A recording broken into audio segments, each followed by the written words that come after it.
Corta dia, Cabalgó a su lado por los campos, silencioso, humilde, un trabajador más ganando el sustento. Ella nunca le preguntó quién era, nunca se fijó en cómo estudiaba la tierra que llamaba hogar. Pero aquella noche, cuando el banquero vino a embargar su casa, un desconocido se adelantó con mano firme y pluma. Era el hombre que cabalgaba a su lado en silencio, y con una sola firma, le devolvió todo lo que había perdido. El cielo se abrió como algo herido, el trueno retumbó en olores por el val, sacudiendo los puertas del establo sobre sus goznes oxidados y hashen, do que los caballos corrieron en círculos dentro de sus cuadras. Clara ya estaba empapada, sus botas se hundían en el barro, que se le pegaba a los tobillos a cada paso. Los fardos de hino seguían a fura, 20 alenidos como soldados esperando a ahogarse. Había pensado moverlos esa mañana, pero la cerca necesitaba reparations, los galinas se habían escapado y, cuando por fin se acordó, los nubes ya habían engolido el sol. Arrastró la primera paca hacia el granero, con los hombros doloridos y la respiración entrecortada. La lluvia no era suave, que era cantaros conversión. Do el mundo en una mancha gris y marrón, borrando la línea entre la tierra y el cielo. Un relámpago rasgó la oscuridad, y por un instante todo se detuvo, congelado en una luz blanca, antes de que el trueno resonara tan cerca que lo sintió en el pecho. Vamos, murmuró, levantando otro fardo. Vamos, detrás de ella algo se estrelló. Se giró de golpe, con el corazón latiendo a 1000 por hora, y veía la puerta abrirse de golpe, con una bisagra rota. Su yegua Rosie, el único animal que valía algo en aquel rancho agonizante, salió disparada por el hueco, con los ojos desorbitados por el pánico, levantando barro con los cascos mientras corría hacia los campos abiertos. No, Clara soltó el hino y echó a correr, resbalando, recuperando el equilibrio y volviendo a correr. Rosie para, pero la yegua no se detuvo. Ya había cruzado la cerca, dirigiéndose hacia el arroyo que a esas alturas estaría crecido y peligroso, y Clara sabía que si perdía ese caballo, lo perdería todo. El rancho, la tierra, el último resquicio de orgullo al que se había aferrado desde la muerte de su esposo. Corrió con más fuerza, ignorando la lluvia, ignorando el ardor en sus pulmones, ignorando la voz en su cabeza, que le decía que no era lo suficientemente rápida, que nunca lo había sido. Y luego una figura emergió de entre los árboles. Alto, morno contra la tormenta, se movía con una calma que no tenía cabida en medio del caos. Clara frenó en seco, conteniendo la respiración, cuando el desconocido alzó una mano lenta, firme y se interpuso en el camino de Rosie. La yegua se encabritó, con los ojos desorbitados y los cascos relucen, pero el hombre no se inmutó.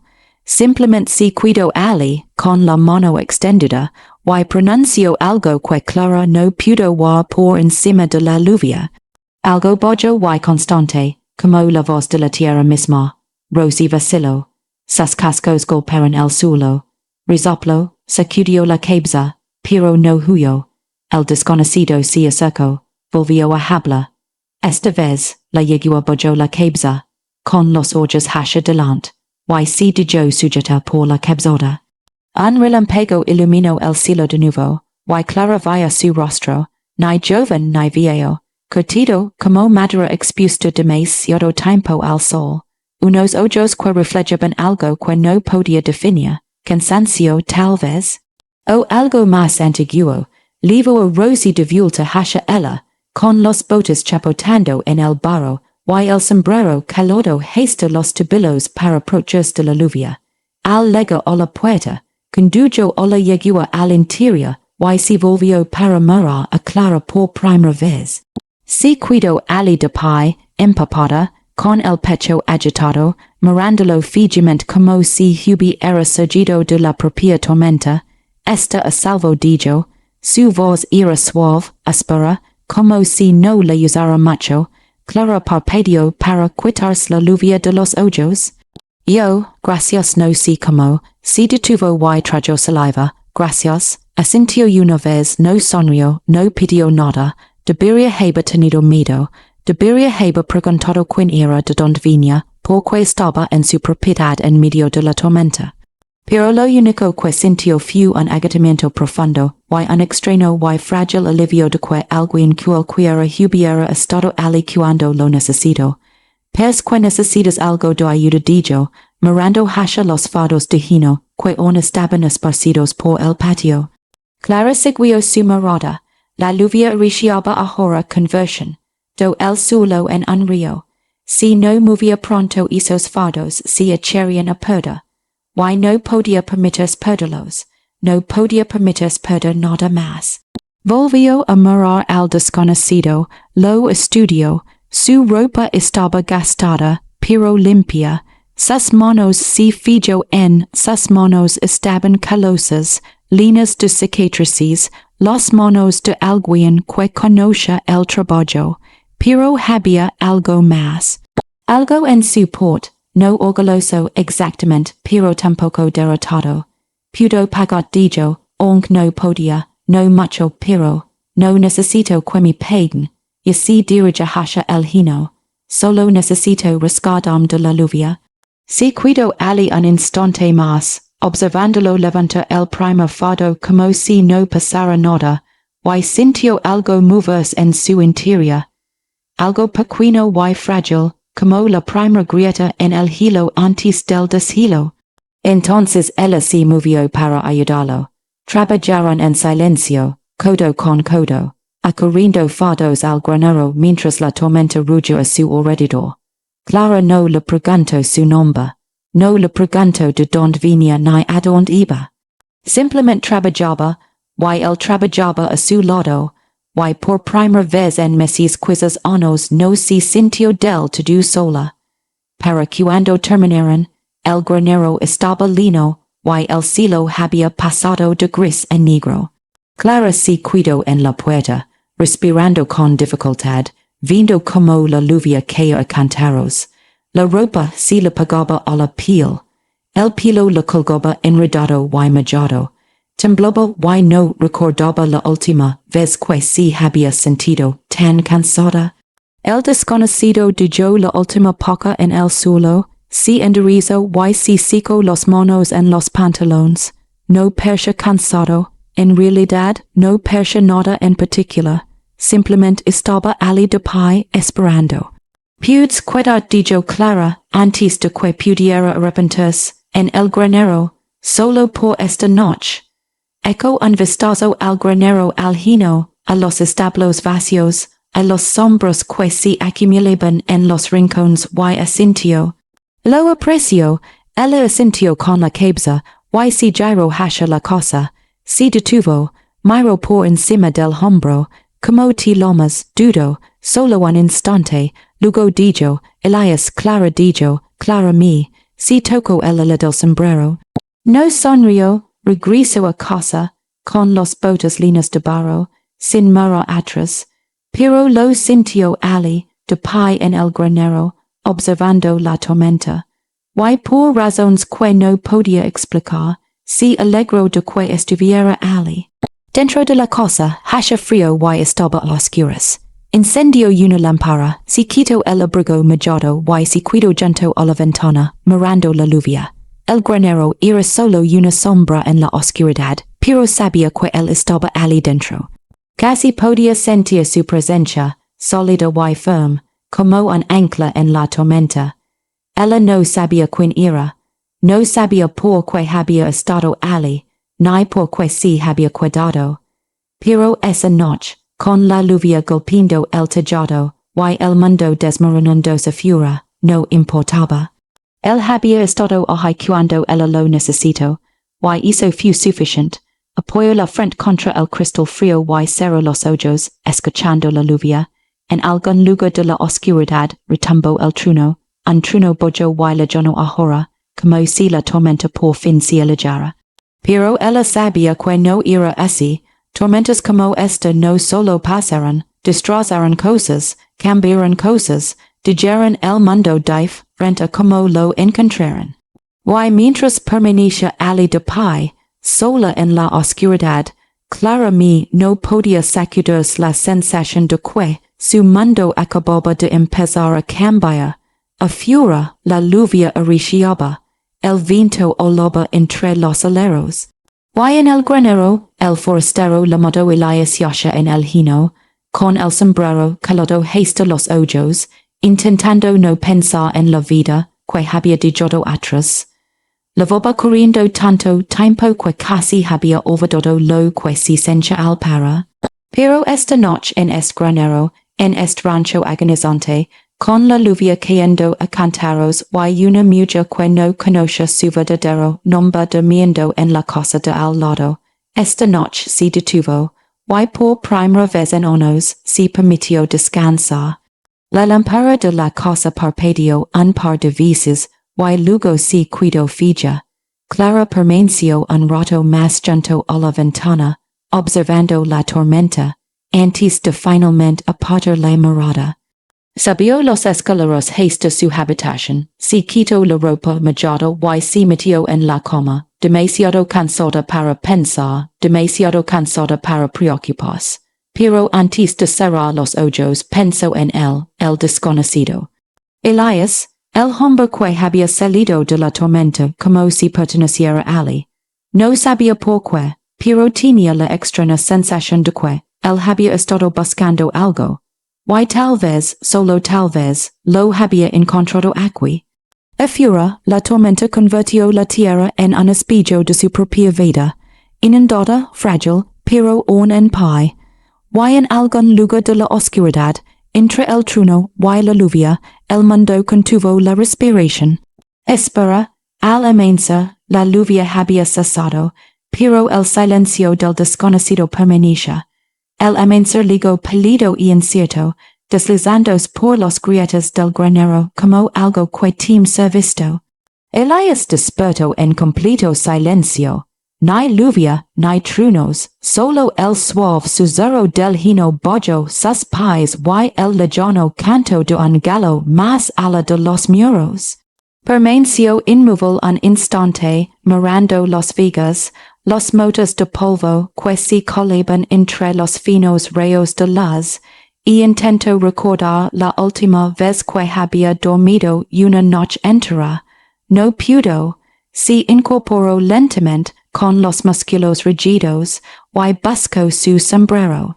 El granero olía a tierra húmeda y madera vieja, un olor familiar que le oprimió el pecho. Se puso de pie, se sacudió el hino de la camisa y caminó hacia la puerta. Afuera, el mundo había quedado limpio.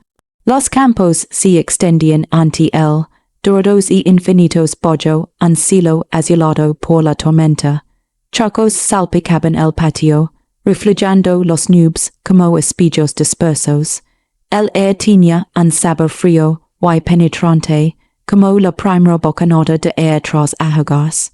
Y de pie junto a la cerca, recortada contra la luz de la mañana, estaba Clara me. Le daba la espalda, con una bota apoyada en la barandilla más baja, la mirada perdida en algo que él no podía ver. Levaba el pelo suelto hundiendo al viento, y por un instante pareció una pintura, algo frágil y obstinado a la vez, algo que el mundo no había logrado quebrar del todo. No gritó, simplemente observó. Al rato ella se giró, como si lo hubiera sentido allí, y sus miradas se cruzaron al otro lado del patio. Ninguno de los dos habló. Ella asintió una vez un gesto pequeño y cuidadoso y él asintió también. Entonces ella se dio la vuelta y caminó hacia la casa, y él supo, sin que ella se lo dijera, que debía quedarse, y así lo hizo. Los días que siguieron se alargaron, dorados y lentos, como miel vertida de un tarro. Elias no pidió trabajo, simplemente lo encontró. La cerca del potrero tenía tres postes podridos inclinados como borrachos, Paso la primera manona desenterándolos, colocando otros nuevos y apisonando la tierra con golpes firmes y metódicos. Clara lo observaba desde el porche, con los brazos cruzados y la taza de café humeante en los manos, sin decir palabra. Por la tarde, se trasladó al galinero, donde la mala se había soltado y los galinos empezaban a ilusionarse con la libertad.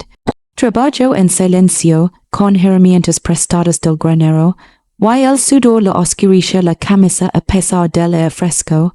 Clara le trayó agua hacia el mediodía, dejó el vaso en un post y se marchó sin mirarlo.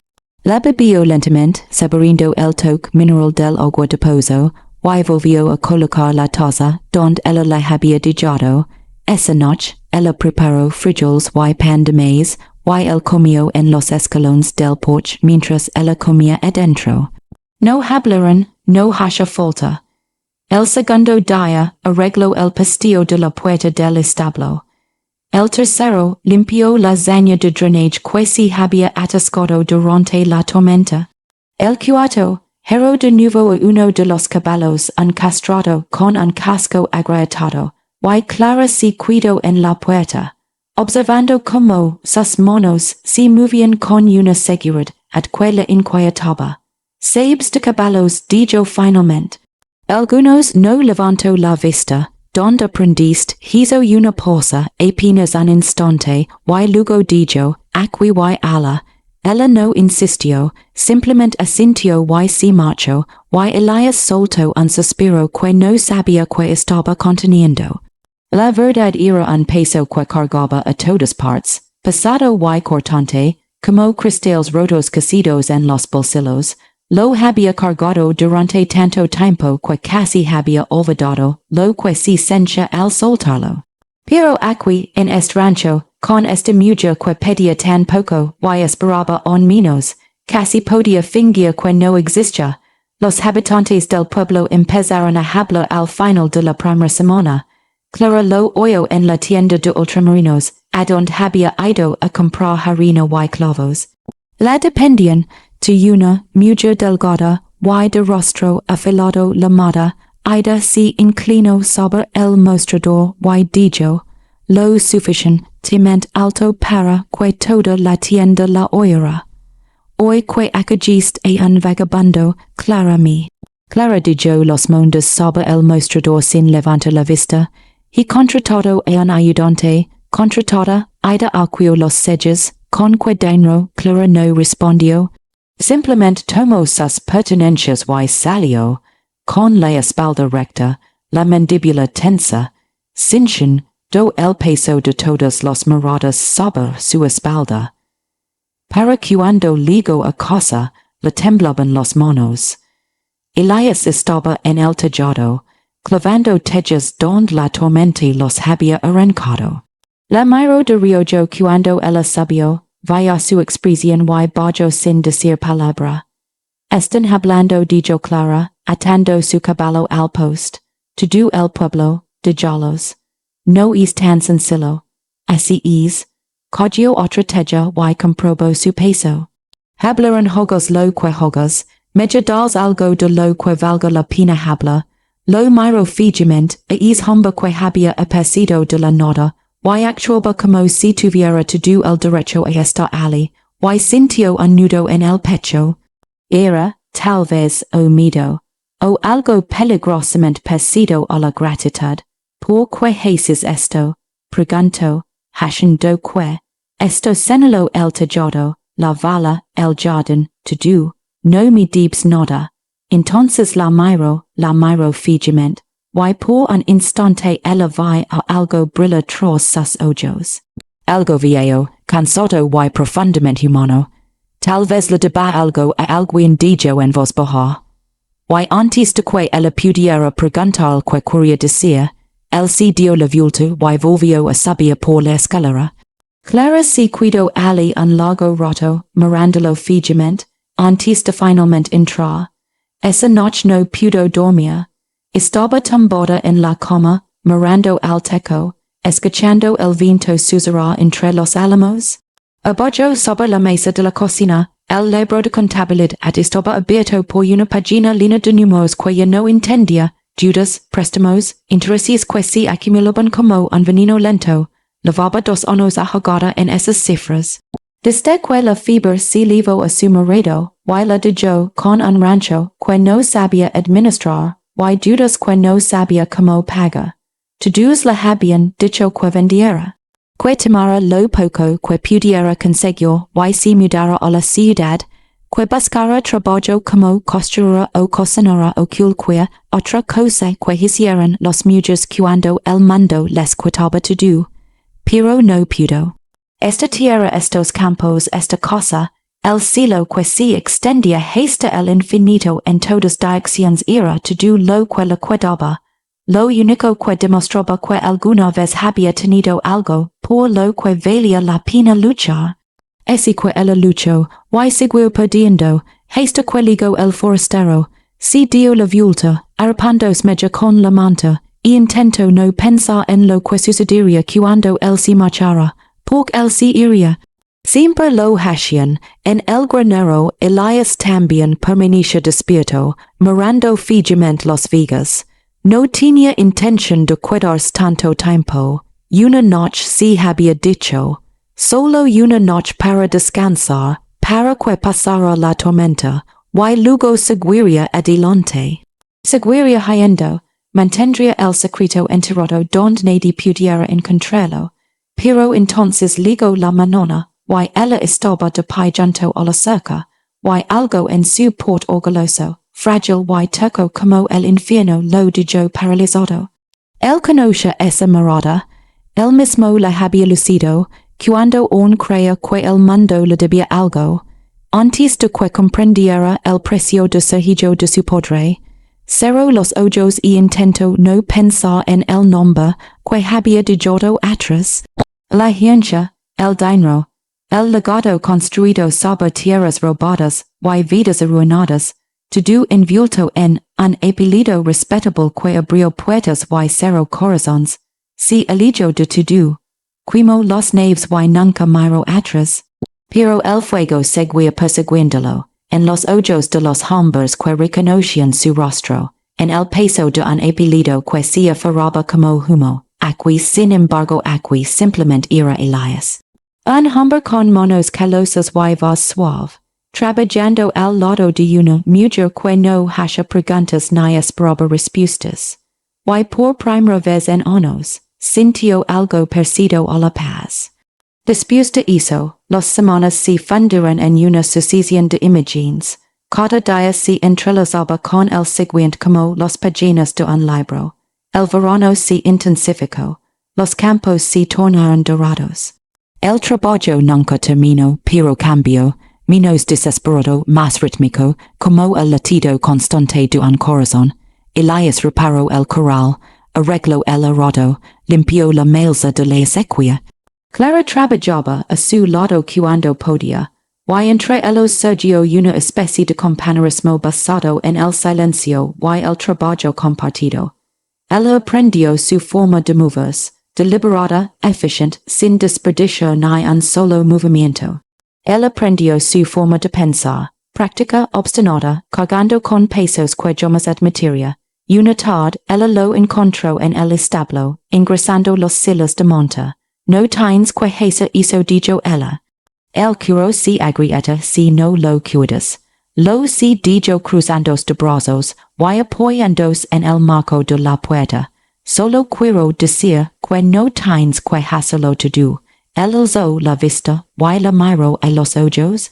Tú tampoco. Entonces algo pasó entre ellos, algo tacito pero profundamente sentido, como el momento previo a una tormenta, cuando el aire se aquieta y el mundo contiene la respiración. Clara apartó la mirada primero. Hey estafado dijo en voz baja. Si tienes hambre, soy. Ella asintió y se giró para irse, pero se detuvo en la puerta. Elias, sí, gracias. No respondió. Simplemente la veía alejarse y sintió que el peso en su pecho se hacía más pesado. Esa noche cenaron juntos por primera vez, no en los opuestos de la casa, sino en la misma mesa. con la lámpara brillando entre ellos y la noche presionando contra los ventanas. No hablaron macho, no hace falta. Pero cuando Clara le pasó el pan, sus manos se rozaron, y ninguno de los dos se apartó tan rápido como debería haberlo hecho. Afuera el viento recio haciendo vibrar los contraventanas. Y en algún lugar a lo lejos, retumbó el trueno, bajo y débil, como una promesa que el cielo aún no estaba listo para cumplir.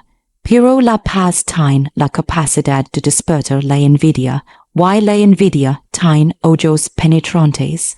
El otoño ligó lentamente como algo que temía anuncias. Los álamos de la ribera empezaron a cambiar de color primero. Destellos dorados se asomaban entre el verde, extendiéndose luego como fuego sobre el papel.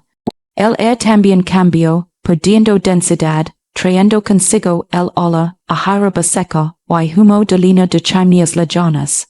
Los manones llegaban frías y cortas, el aliento visible en la penumbra, y el sol ascendía cada día más despacio, como si se resistiera a abandonar el horizonte.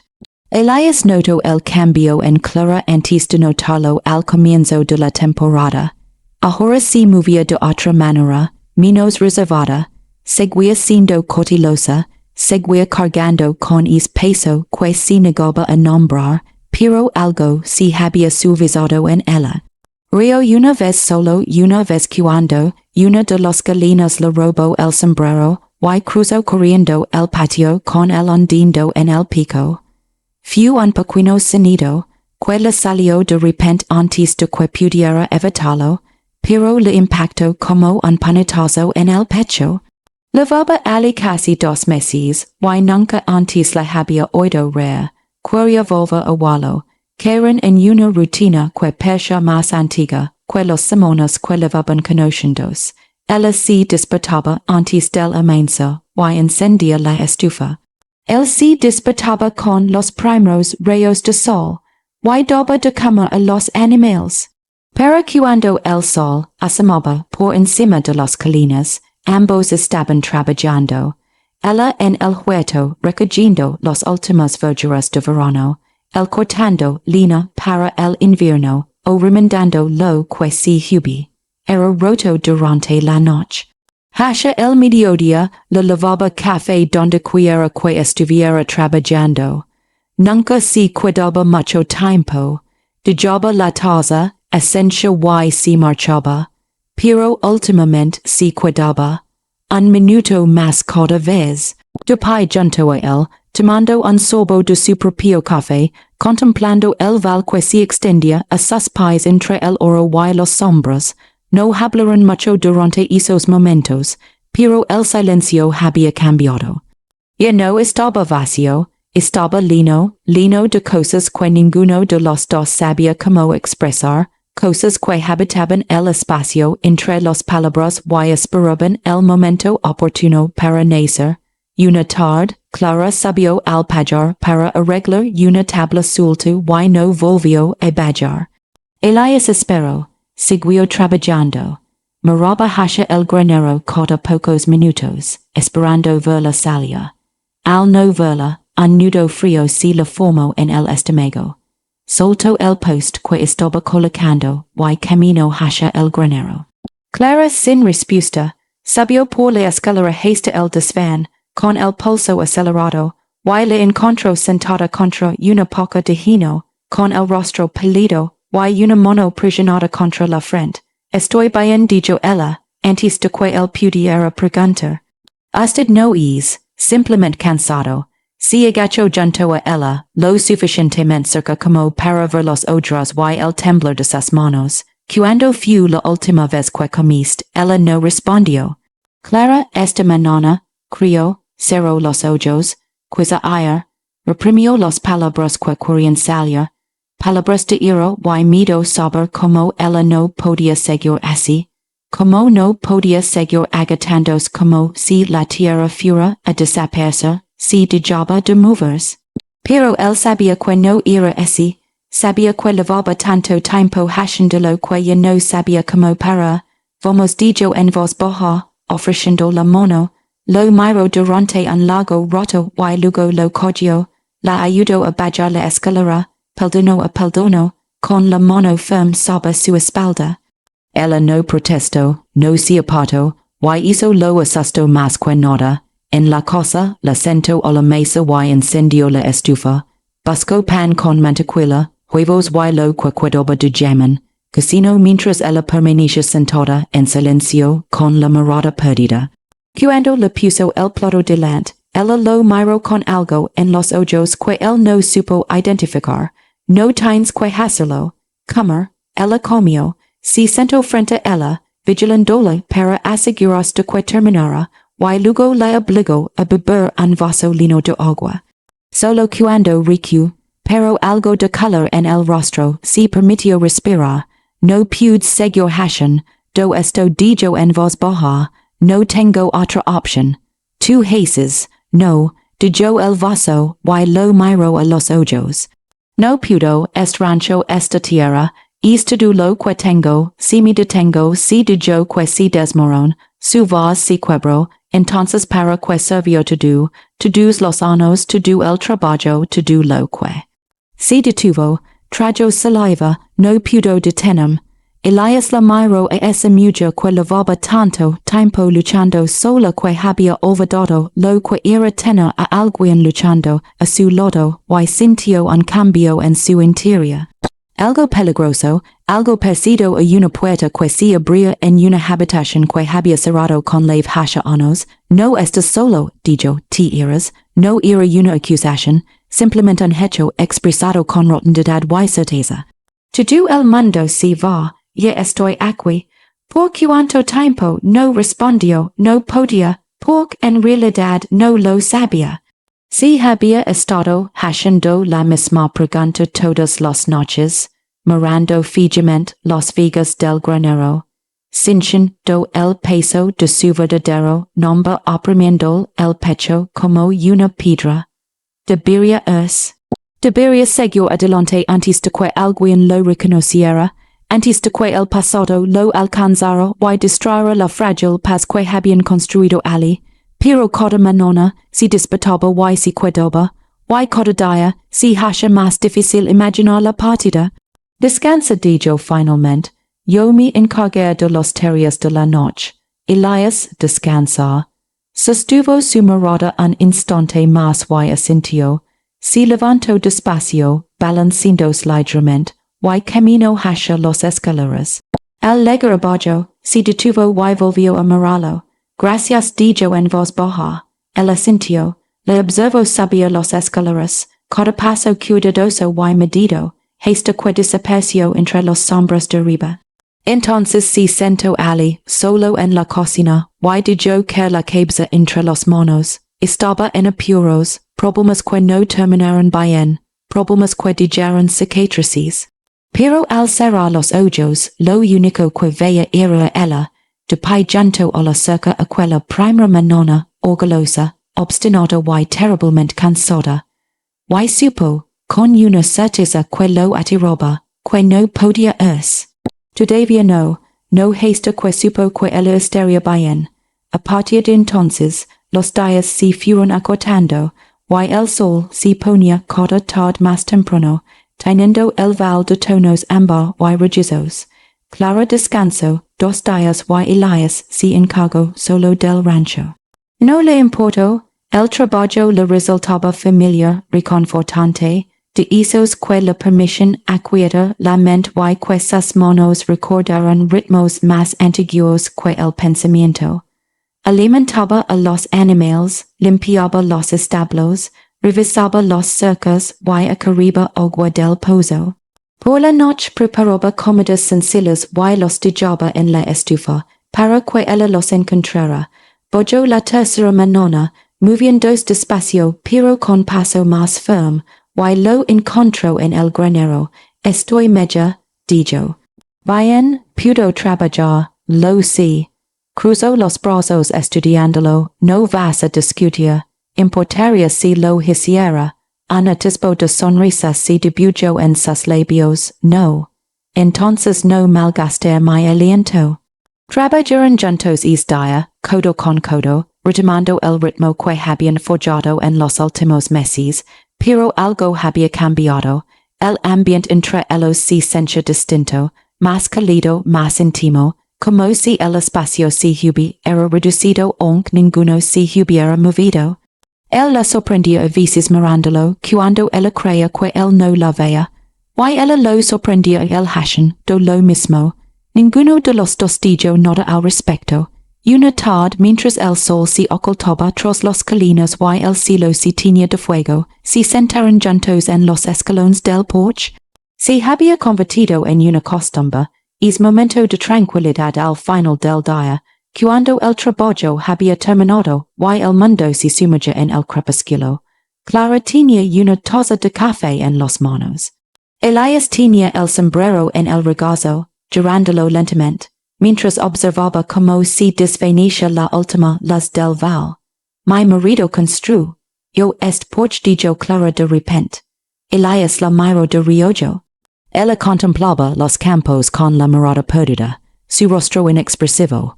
Dijo que toda cosa necesita un lugar para ver la puesta de sol, dijo ella con una leve sonrisa. La dije que eso era poco práctico, que teníamos demasiado trabajo como para estar sentados viendo puestas de sol. Que dijo que precisamente por eso lo necesitábamos. Tomó un sorbo de café, tenía razón en muchas cosas. Elias no supo que responder, así que simplemente se sentó allí, escuchando el viento moverse entre la hierba, y la dijo hablar. Miró hace 3 años continuó en voz baja, fiba, lo leave en menos de una semana, sintió con la cabeza, sigo pensando, si hubiera sido más rápida, si hubiera consultado antes con el médico, si hubiera. Se detuvo, tragó saliva, pero no lo fui. Y si fu, y este rancho es todo lo que me queda de él.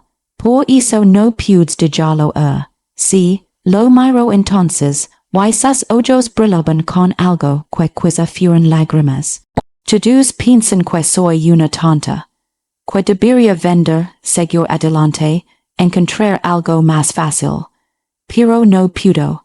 Este lugar, su voz se quebró. Es todo lo que tengo que demostrar que estuvimos aquí.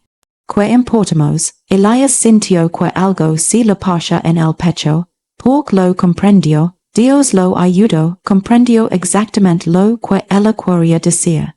Había pasado toda su vida intentando escapar de un legado que no decía, huyendo de un nombre que cargaba con más peso del que ningún hombre debería soportar.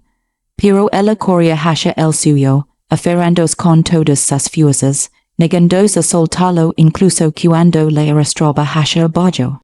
Y no sabía cuál de ellos era más valiente. Tú importas, dijo en voz baja. Ella lo miró sorprendida. Este lugar, tu marido, la vida que has construido, todo eso importa, pero tú también. Y si te matas trabajando para aferrar a ello.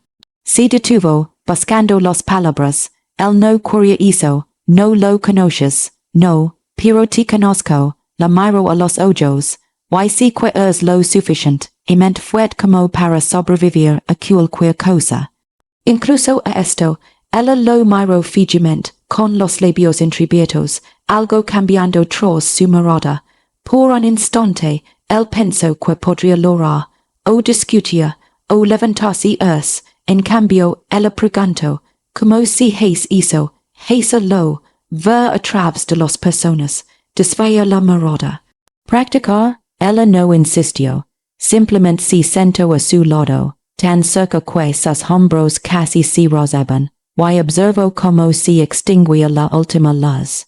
Cuando oscureció por completo, se puso de pie. Debería entrar. Sí, pero ella no se movió.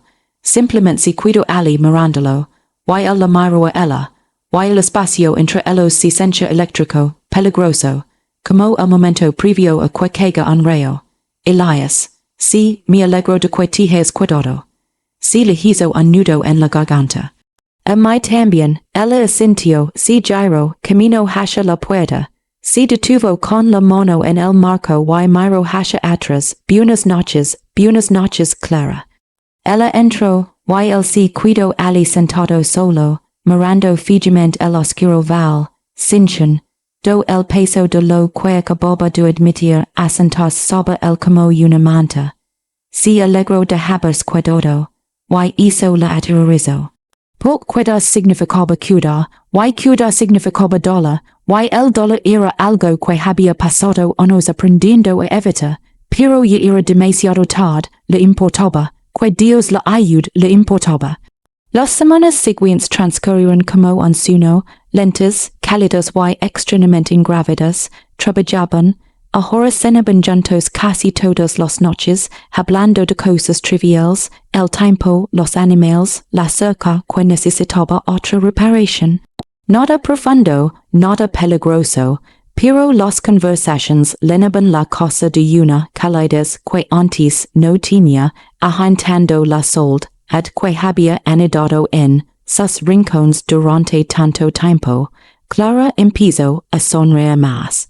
No a menudo, nunca por mucho tiempo, pero lo suficiente como para que Elias se encontrara trabajando solo para capturar esos momentos, atesorándolos como tesoros. A veces solo, a veces cuando se cruzaban en el granero o en el patio, sus manos se rozaban. Ninguno de los dos se apartaba tan rápido como debían. Una tarde, la encontró en el jardín, recogiendo las últimas zanahorias. El sol le calentaba el rostro, teniendo su cabello de un tono miel, ella tarareaba algo en voz baja. Apenas unas notas, casi una melodía, pero lo paralizaron. Ella alzó la vista, lo vi observe, andola se detuvo, lo siento dijo, sacudiéndose el polvo de las manos, no me di cuenta, no te disculpes. Se acercó se agachó a su lado, fue agradable, se sonrojó apartó la mirada, mi madre solía cantar eso, cuando yo era pequeña, tin buena voz, terrible dijo Clara rindo y sonido que el tanto había buscado nigo con la cabeza. Absolutamente terrible, pero aun así canto, dijo que la música no tenía que ser bonita para ser verdadera. Elias sonrió, pers inteligente, lo era, la sonrisa de Clara se desvanció, se ha ido. Hace mucho que se fue, lo lamento, yo también. Después trabajaron juntos en silencio, arrancando zanahorias sacudiendo la tierra de las raíces, Elias intentó no pensar en lo bien que se sentía aquello. Lo fácil, lo mucho que se perdía cosa. Esa tarde, al caer la noche sobre el val, Clara preparó esta foto galetas, cenaron a la mesa con la lámpara encendida entre ellos. Afuera, aparecieron las primeras estrellas, brillantes frías en el cielo de octubre. Se acerca el invierno, dijo Clara, mirando hacia la ventana. Siempre lo hace. No estoy preparado. Lo serás, dijo mirándola al otro lado de la mesa. Nos aseguremos, nosotros. La palabra cuido suspendida en el aire entre ellos, cargada de un significado que ninguno estaba preparado para nombrar. Clara bajó la mirada hacia su cunco, removiendo lentamente. ¿Piensas quedar durante el invierno? Elias vaciló, la pregunta que había estado evitando, finalmente la formuló en voz alta. Si me lo permites, dijo en voz baja. Ella alzó la vista, se encontró con sus ojos, algo pasó entre ellos, algo frágil feroz, demasiado grande para describirlo con palabras. Te tender, dijo ella, en ese momento todo cambió. No a gritos, no de forma dramática. Simplemente, cambió. Como placas tectónicas moviéndose bajo la superficie, reorganizando el paisaje en algo nuevo. Elias se sintió con la cabeza, con un nudo en la garganta, volvió a su estofado. Pero le temblaban las manos. Esa noche Clara se quedó tumbada en la cama, mirando al techo y intentó poner nombre a lo que sentía. Miedo tal vez, o esperanza, o algo peligrosamente parecido a ambas.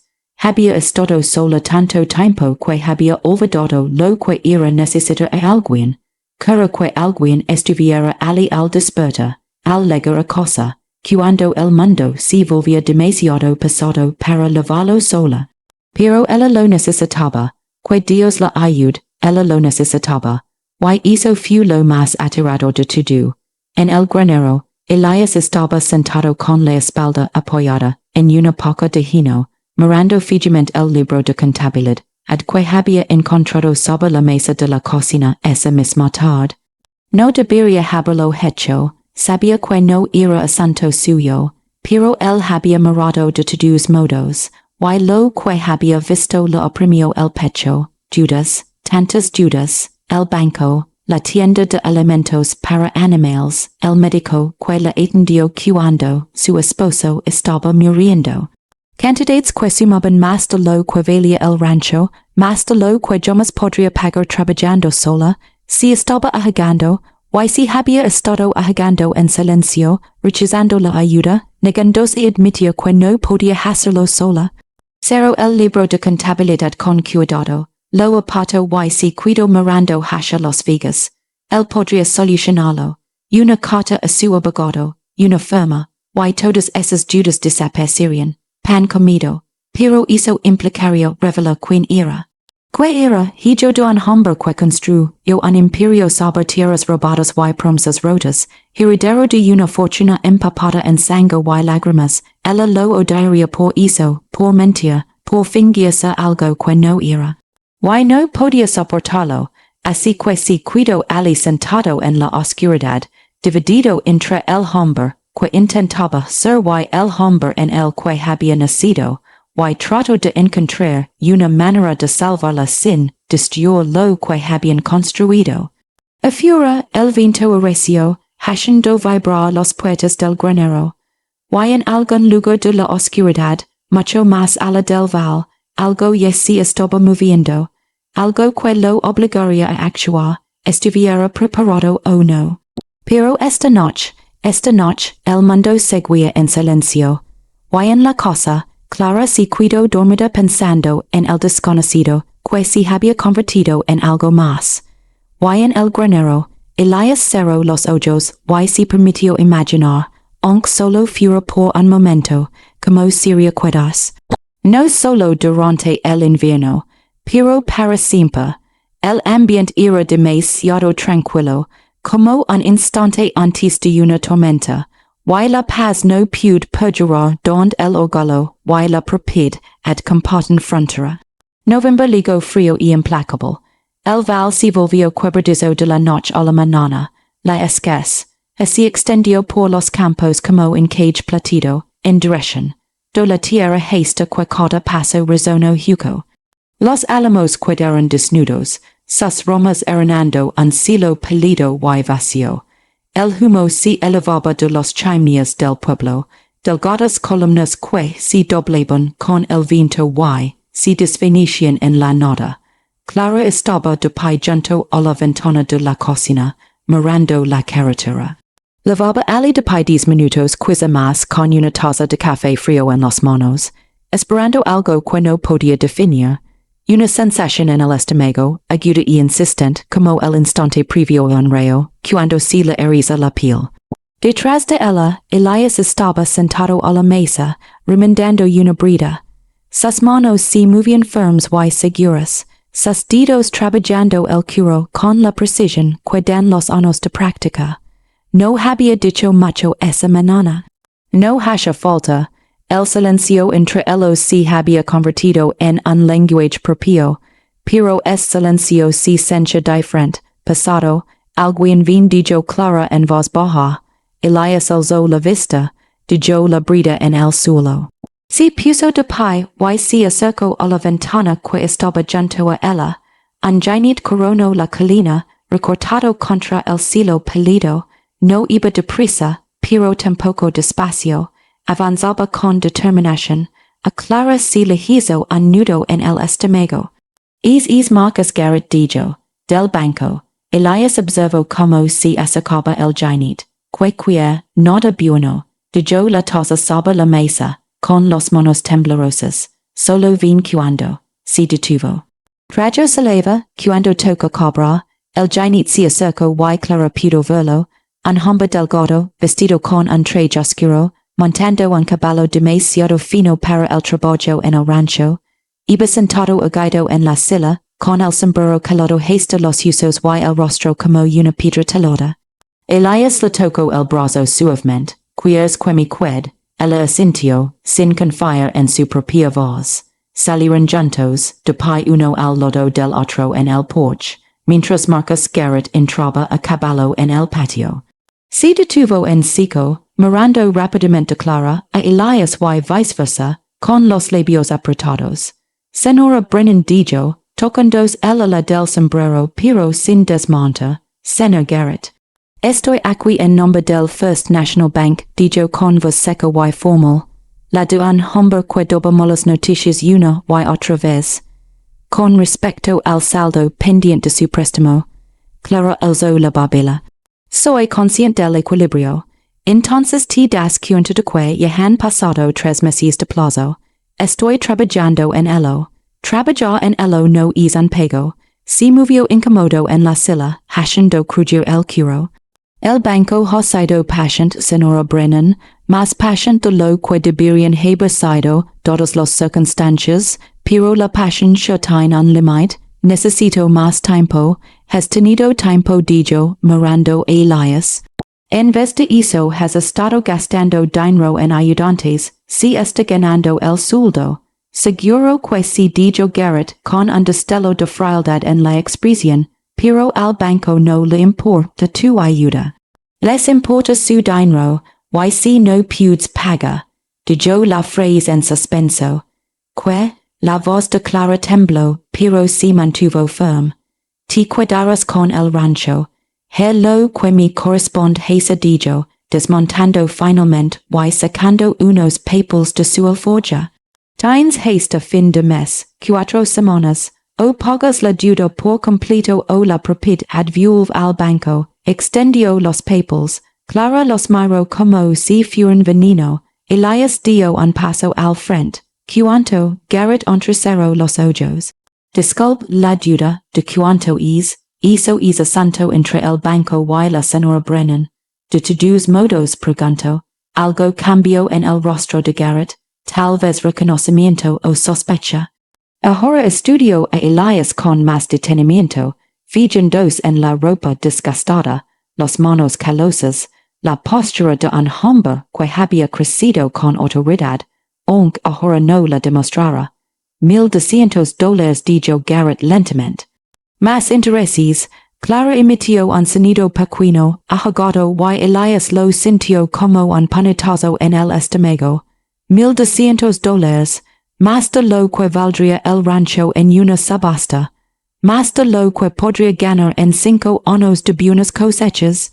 Era imposible, y todo el mundo lo sabía. 4 semanas, repitió Garrett, guardando los papeles en su bolsa. Es todo lo que pudo dar. Montó a caballo y miró a Clara con una expresión que bien podría haber sido lástima. Lo siento, senora Brennan, de verdad. Luego se dio la vuelta y se alejó a galop, y el sonido de sus cascos se desvaneció en el aire frío. Clara se quedó paralizada, mirándolo fijamente, y Elias vio el preciso instante en que algo se quebró en su interior. Vaya como se le caían los hombros, como le temblaban las manos, como se le aceleraba la respiración. Clara no. La palabra salió bruscamente, simplemente, no. Se giró y entró en la casa, moviéndose rígida y mecánicamente, como una muñeca atada a hilos. Elias se quedó allí solo en el patio, viendo como el banquero desapareció tras la colina, y sintió que la rabia le subía al pecho. Una rabia ardiente, amarga y inútil. Él podría arreglar esto, una palabra. Una firma, pero a qué precio. Dentro, Clara estaba sentada a la mesa de la cocina, mirando al vacío. 4 semanas para conseguir un dinero que no tenía, que jamás tendría, que no podía ganar, pedía prestado ni mendiga. 4 semanas hasta que todo por lo que había luchado, todo por lo que había sufrido, desapareció. Ella sabía que esto iba a asustar. Lo había visto acercarse sigilosamente durante meses, como una sombra que se alarga con cada puesta de sol. Pero saberlo y afrontarlo eran cosas distintas, ahora era real, ahora llegaba su fin. Oyo Elias entró detrás de ella, lo oyo detenerse en la puerta, sintió su mirada, pero no podía mirarlo. No soportaba ver lástima en sus ojos, o peor aún, el momento en que se diera cuenta de que había estado perdiendo el tiempo allí, trabajando para una mujer que ni siquiera podía conservar sus propias tierras. Necesito estar sola, dijo en voz baja, Clara, por favor, el vaciló, luego asintió, aunque ella no pudo verlo, y volvió a salir, la puerta se cerró suavemente tras él, y Clara se cubrió la cara con las manos y se dejó quebrar. Elias caminó hacia el granero, cada paso pasado, la mente acelerada. $1,200. Tenía 10 veces esa cantidad en una cuenta que no había tocado en 2 años. Tenía más de lo que podría gastar en toda una vida, dinero ganado por un padre que se lo había arrebatado a gente como Clara. Gente que trabajaba la tierra, confiaba en los hombres equivocados y lo pagaba todo con lo que tenía. Dinero manchado de sangre. Podría extender un cheque ahora mismo. Podría ir en bicicleta al pueblo, saldar la deuda y regresar antes del atardecer. Pan comido. Pero entonces ella lo sabría. Y todo cambiaría.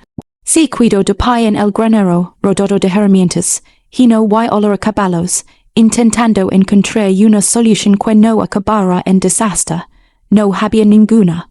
O bien le dijo la verdad y perdió su confianza, o bien se cuidó calado y la vaya perderlo todo. Ambas opciones se sentían como moría. Seguía ali de pie cuando el sonido de cascos le hizo levantar la cabeza. Más ciclistas, 3 de ellos esta vez, procedentes de la dirección del pueblo, sintió un nudo en el estómago.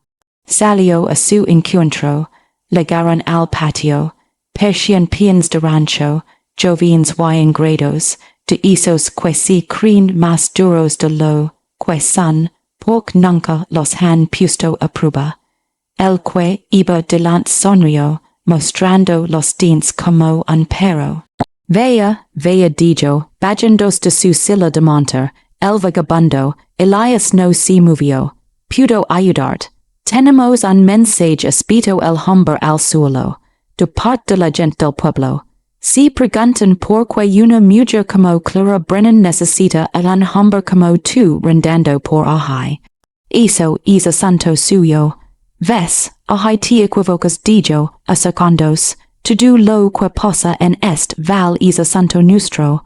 Y cuando aparece un forastero, se instala en el granero de una viuda y se hace ilusiones. Niego con la cabeza, la gente habla, de yolos. Claro que se dijo el hombre mirando más allá de Elias hacia la cosa.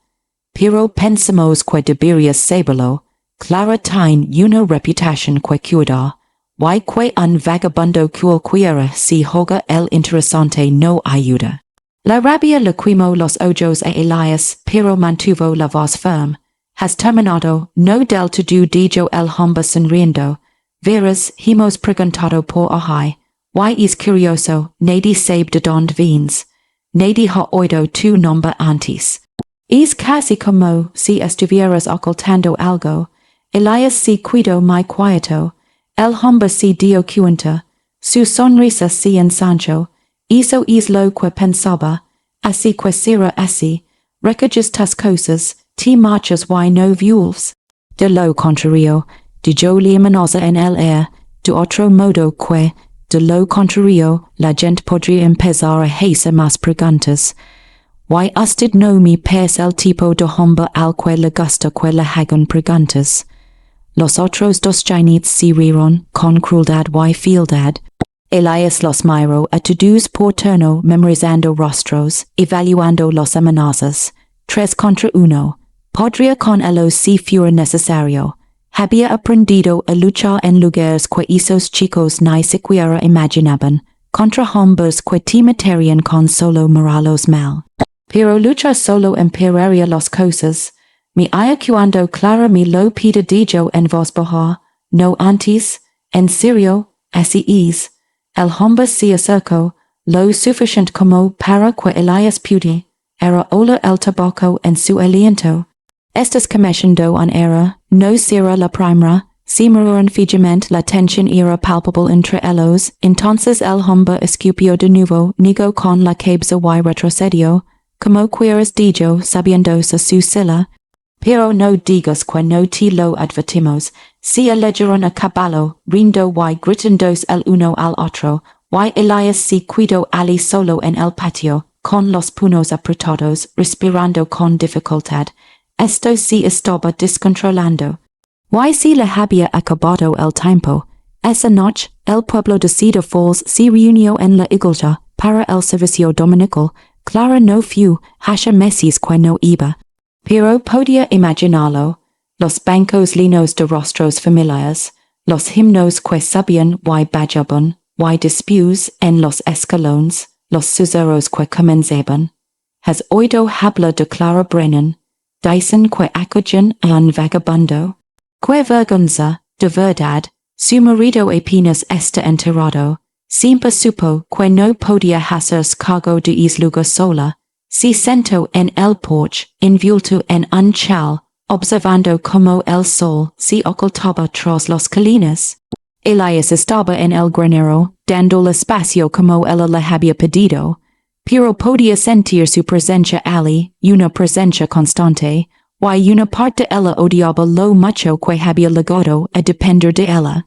Debería de ser que se vea, debería mandarlo lejos antes de que la situación empeorara, antes de que el pueblo convirtiera su juicio en algo más peligroso, pero no pudo, no podía soportar la idea de afrontarlo sola. De despertar mañana, y pasado mañana, y al día siguiente, sin nadie a su lado, nadie con quien compartir la carga, nadie que le recordara por que luchaba. Estaba harta de ser fuerte, estaba harta de cargar con todo ella sola. Una lágrima resbaló por su mejilla, y se la secó con rabia. Detrás de ella, la puerta se abrió. Elias salió con 2 tazas de café en las manos. Dio una junto a ella, y luego se sentó en los escalones, cerca pero sin tocarla. Permanecieron sentados en silencio mientras la última, las se desvanecía del cielo. Pudo arreglar esto, dijo finalmente, Clara lo miró, que la duda, pudo solucionarlo. Se le hizo un nudo en el estómago. Elias, si me estás ofreciendo dinero, no prestar, y luego que, con la mandíbula tensa, contemplo el val que se oscurece, tengo dinero, de sobra, pudo pagar al banco mañana mismo y nunca más tendrías que preocupar por perder esta cosa. Clara lo miró fijamente atonita. ¿De qué estás hablando? Es un peón de rancho. Llevas 2 meses trabajando a cambio de alojamiento y comida. Lo sé. Entonces, ¿cómo? Se detuvo. La comprensión la golpeó como un balde de agua fría. ¿Quién es? No respondió. Elias dijo con voz temblorosa. ¿Quién es en realidad? Él se giró para mirarla, y ella lo vio en sus ojos, culpa, miedo y algo que persuadirla. Mi nombre es Elias Dalton, dijo en voz baja. El mundo se inclinó. Dalton. Todos en el val conocían es nombre. Conocían la finca en la colina, los minas que habían generado millones, al despiadado anciano que había sido dueño de medio condado y aplastado a cualquiera que se interpusiera en su camino. Conoce al hijo que había desaparecido años atrás tras la muerte del anciano. Se puso de pie, la taza se le cayó de los manos y se hizo añicos en el porche. Tú eres. No pudo articular las palabras. Tú eres él. Sí, todo es tiempo. Retrocedió negando con la cabeza. Todo es tiempo me has estado mintiendo. No estaba mintiendo. Yo solo. Que no te dije que es hijo del hombre que arruinó a media familia en este val. Su voz se quebró. El hombre cuyas minas mataron al primo de Clara, cuyos abogados robaron las tierras de los Henderson, cuyos se detuvo, levantó las manos a la boca, con lágrimas en los ojos. Dios mío, Clara, por favor, salia, degen mi explicals, salia, su voz destrozó la noche. Elias si cuido ali, paralizado, y por un instante elevar, o al hombre que había legado a conocer, tranquilo, amable, firm como una roca. Pero entonces el momento pasó, y lo único que pudo ver fue la mentira, la traición, el hijo del enemigo vestido con ropa de obrero, y llamando la honestidad, lo siento dijo en voz baja, no me importa, nunca quis hacer dono. Pero lo hiciste dijo ella, abrazándose a sí misma, temblando. Lo hiciste, asintió lentamente, recogió su sombrero, bajó los escalones hacia el granero. Clara lo vio marchas, con la vista nublada por las lágrimas, y sintió que algo dentro de ella se hacía añicos, en pedazos tan pequeños que jamás podría volver a unirlos. Un trueno retumbó a lo lejos bajo y ominoso. Dentro del granero, Elias metió sus pocas pertenencias en una alforja, le temblaban tanto las manos que apenas podía sujetar el cuero, él sabía que esto sucedería. Lo supo desde el primer momento en que decidió quedarse, que terminaría así, con dolor, con traición, con ella mirándolo como si él fuera la personificación de todo lo malo del mundo. Pero saberlo no había hecho que doliera menos. Ensiló el caballo en la oscuridad, cada movimiento automático, mecánico. Cuando sacó al animal, Clara ya no estaba. La cosa permanecía oscura y silenciosa, los ventanas como ojos vacíos. Se quedó allí un largo rato, memorizando su forma. El porche donde se habían sentado juntos, el jardín que ella había cuidado, los campos que habían trabajado codo con codo, Hoga, casi había sido como estar en casa. Montó a caballo, giró la grupa hacia el camino y cabalgó hacia la noche. Detrás de él, comenzaron a caer las primeras gotas de lluvia, frías y implacables, borrando los hulos de los cascos, borrándolo todo. En la casa, Clara se sentó a la mesa de la cocina, rodeada de oscuridad, y loro. Por el rancho que estaba perdiendo, por el hombre en quien había confiado, por aquella cosa frágil y hermosa que habían construido juntos y que ahora se había convertido en cenizas en sus manos. Afuera, la tormenta se acercaba, constante y fría, inundando el val con lluvia, y en algún punto del camino entre el rancho y el pueblo, Elias cabalgó bajo el aguacero, con el sombrero calado hasta los hombros y encogido contra el viento. Esta vez no me voy, porque veces quedas dul más que es. Pero incluso la noche más larga termina con una elección. Marcharse o regresar cambiado. El invierno ligó como un puño que se cerraba sobre el val. La primera nevada cayó 3 días después de la partida de Elias, suave y silenciosa en la oscuridad de la noche, cubriéndolo todo de blanco. Clara despertó en un mundo transformado. Los campos lisos y impolutos, el techo del granero cargado de nieve, los postes de la cerca, con una capa de hielo. Era hermoso, como suelen ser las cosas peligrosas, ocultando el suelo duro, y el agua helada bajo un manto que percha suave pero no ofrece calor. Se quedó de pie junto a la ventana, con la taza de café fría en las manos, mirando la nieve intacta en el patio. No hay hulas de cascos que conduzcan al establo, no hay hulas de botas junto al pozo, solo vacío, blanco y infinito que se extiende en todas direcciones. Él se había ido de verdad, claro que lo sabía. Lo había visto alejarse aquella noche, había oído como el sonido de los cascos se desvanecía en el silencio, pero una pequeña y ingenua parte le esperaba que volviera, que apareciera al amanecer como siempre, tranquilo y sereno, listo para trabajar. Pero el amanecer ya había llegado y se había ido, y ella estaba sola. Clara dejó la taza y salió. El frío la golpeó como una bofetada, dejándola sin aliento. Se abrigó bien y caminó hacia el granero. Sus botas crujían en la nieve que le legaba hasta los tobillos. Dentro reinaba la oscuridad y el silencio, con olorejino, curo y vacío. su saco de dormir había desaparecido, el rincón donde había dormido durante 2 meses estaba vacío, solo quedaba polla esparcida y el fantasma de una presencia. Si cuido ali de pai mirando al vacío, y sintió que algo se quebraba en su interior, luego si dio la vuelta y si fue a trabajar, los animales aún necesitaban alimento, los establos aún necesitaban limpieza. El agua del bebedero se había congelado durante la noche y había que romper el hielo. La vida no se detuvo porque tu corazón lo hiciera. No se detuvo porque el mundo acabara de demostrar, una vez más, que confía en alguien era un era. Ese que el trabajo, solo, la forma en que siempre había trabajado, la forma en que siempre trabajaba. Por la tarde, tenía los manos en carne viva, y la espalda le dolía con cada movimiento. Había olvidado todo lo que él había estado haciendo. Cuantas pequeñas tareas había asumido sin que ella se diera cuenta, lo mucho más fácil que si había vuelto el trabajo al compartirlo entre dos. Ahora todo recaía de nuevo sobre ella.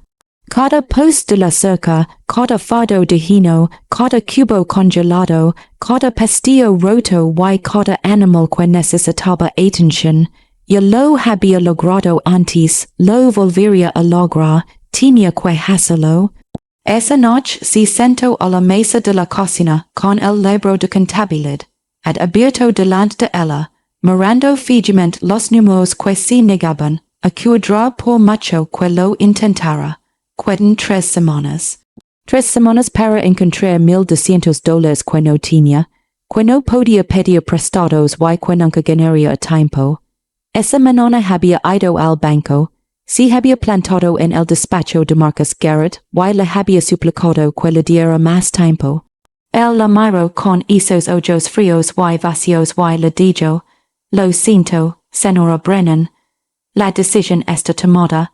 La decisión está tomada. Como si su vida, su tierra, su último vínculo con todo lo que había amado y perdido, fuera solo una decisión. Simples números en una página de algún libro de contabilidad en alguna oficina donde hombres de trade decidían quién conservaba su hogar y quién era desterrado a la intemperie.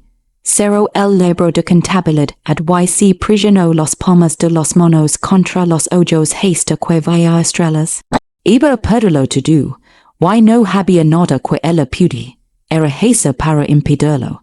Al otro lado del val, en una habitación de hotel, con olor a puros y madera vieja, Elias estaba sentado junto a la ventana observando como nevaba sobre el pueblo. Levaba ali 3 días, 3 días mirando fijamente los paredes, dando vueltas por la pequeña habitación, tratando de averiguar qué demonios se suponía que debía hacer ahora. Pensaba que marcharse lo haría más fácil. Creía que la distancia mitigaría el dolor en su pecho, le permitiría pensar con claridad, le mostraría el camino a seguir.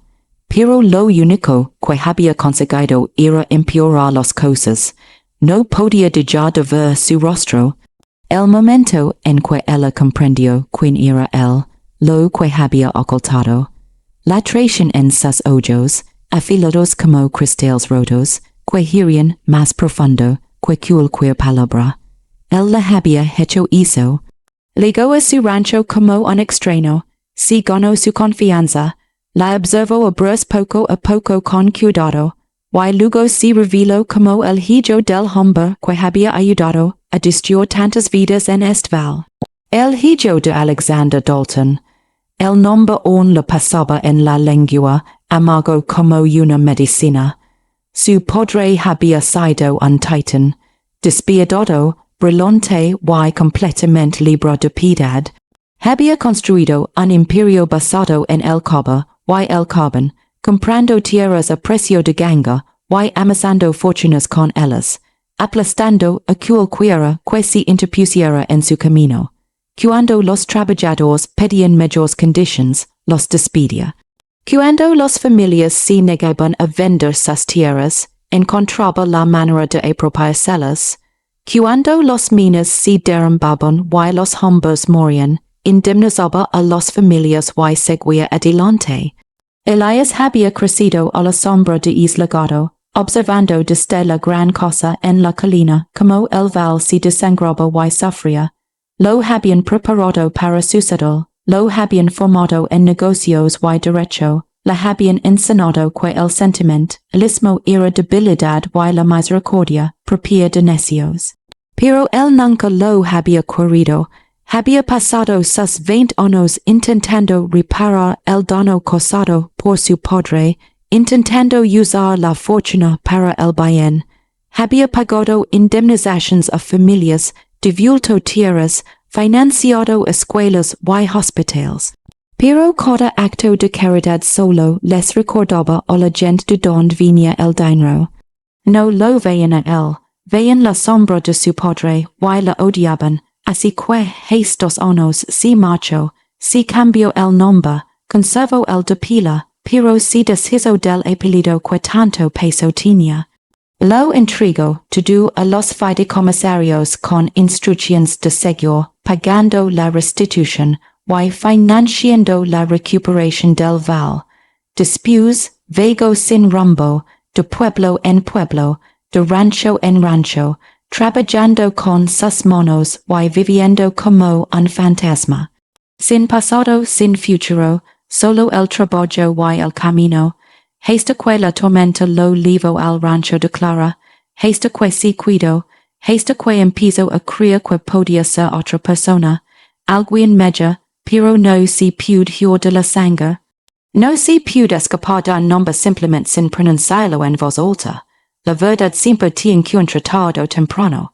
Se puso de pie, camino de un lado a otro de la pequeña habitación y se cuidó mirando su reflejo en el espejo que había encima del lavabo.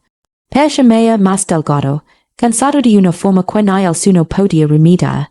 Se percibió a su padre, la idea le revolvía el estómago, se dio la vuelta, se sentó al pequeño escritorio y sacó papel y bolígrafo. Todavía había algo que podía hacer. Una forma de ayudarla, aunque ella nunca se lo perdonaría. Él podía asegurarse de que ella conservara su rancho. Su mano se movía sobre la página, escribiendo con rapidez y claridad, dando instrucciones a su abogado en Denver. Transfería fondos, pagó la deuda, hacerlo de forma anónima, a través de un benefactor ficticio, un pariente lejano, cualquier cosa que no lo delatara, mantén su tierra a salvo, manténla a salvo, aunque lo odiara para siempre. Terminó la carta, la dobló y la metió en un sobre, mañana la enviaría. Para finales de la semana, su deuda estaría saldada y ella nunca tendría que saber quién la había pagado. No fue suficiente, nunca podría ser suficiente. Pero era todo lo que tenía para dar. Dejó el sobre el escritorio y volvió a la ventana, observando cómo nevaba sobre la ciudad donde su padre había gobernado una vez como un rey, y se preguntó si ese se sentía la redención, dolorosa, solitaria y nunca suficiente para equilibrar la balanza. Después de eso, los días se fundieron en uno solo, cada uno más frío y oscuro que el anterior. Clara se mataba a trabajar, levantándose antes del amenazo y desplomándose después del atardecer, intentando ganar la carrera al calendario que marcaba la cuenta atrás para su desahucio. Apenas comía, apenas dormía, solo trabajaba, hasta que le sangraban los manos y le dolía todo el cuerpo, y el mundo se reducía a la siguiente tarea, al siguiente queja, al siguiente instante de supervivencia. A veces venían los vecinos, le ofrecían ayuda, algo que ella, por orgullo, no aceptaba, y una compasión que no soportaba ver. Los despedía con sonrisas forzadas y agradecimientos vacíos, y volvía a trabajar sola. Ella estaba medio sola, más seguro, nadie podría hacer daño si no les dejabas acercarse.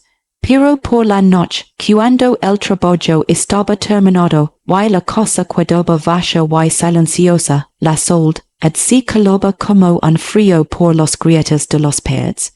Si sorprendia escuchando sus pasos en el porche. Si lloraba para decir algo antes de recordar que no estaba allí. Disputaba de unos en los que trabajaban juntos, y la pérdida la golpeaba de nuevo confusa, vívida, intensa y absolutamente devastadora. Ella lo odiaba por mentir, si odiaba aún más por haberlo echado de menos. Pasó una semana, luego dos, el calendario de la PED marcaba los días en crueles y implacables incrementos, que deben ser días. 5. 3. Clara dejó de mirarlo. Dejé de pensar en que pasaría cuando se acabara el tiempo. Si lo pensara, se derrumbaría. Y no podía permitirse el lujo de derrumbarse. Todavía no hasta que terminó. En la ciudad, Elias intentó expiar pecados que no eran del todo suyos. Se reunió con las familias a los que su padre había perjudicado. Se sentó en sus cocinas y escuchó historias de pérdida y lucha, de tierras robadas y vidas destruidas. No puso excusas, no intentó explicar ni justificar nada. Simplemente escuchó y cuando terminaron, les preguntó cómo podía ayudar. Algunos le escupieron a los pies y le dijeron que se marchara. Otros lo miraban con ojos vacíos y decían que no se podía hacer nada. El daño era demasiado profundo, las heridas demasiado antiguas. Pero solo unos pocos le permitieron ayudarles. Saldo los judas que su padre había utilizado como moneda de cambio. Devolvió escrituras de terrenos que nunca debieron haber sido confiscados. Financió las reparaciones de casas que se habían deteriorado tras la muerte del cabeza de familia en las minas. Cada acto se sencha vacío, una gota de agua contra un incendio forestal, pero lo hizo de todos modos. Porque no hacer nada era peor. El recepcionista del hotel, un hombre nervioso llamado Paul, lo observaba entrar y salía con recelo. Finalmente, una noche, reunió el valor suficiente para hablar. ¿Es el hijo de Alexander Dalton dijo? No era una pregunta. Elias se detuvo en los escaleras. Lo soy. Dicen que te escapaste, que no pudiste hacer cargo de lo que construí. Yo tu padre. La gente dice muchas cosas. Paul vaciló, ¿por qué has vuelto? Elias lo miró a es hombre pequeño y asustado que probablemente había perdido algo por el apellido Dalton. Igual que todos los demás, y sintió el peso de la pregunta posas sobre él como un yugo. Para enmendarlo dijo finalmente. Si pudo, no si. Paul asintió lentamente. Bueno, al menos lo intentas. Eso es más de lo que tu padre hizo jamás. Elias subió las escaleras hasta su habitación y se sentó en la oscuridad, con las palabras de Pablo resonando en su cabeza. Eso es más de lo que tu padre jamás hizo. Fue suficiente.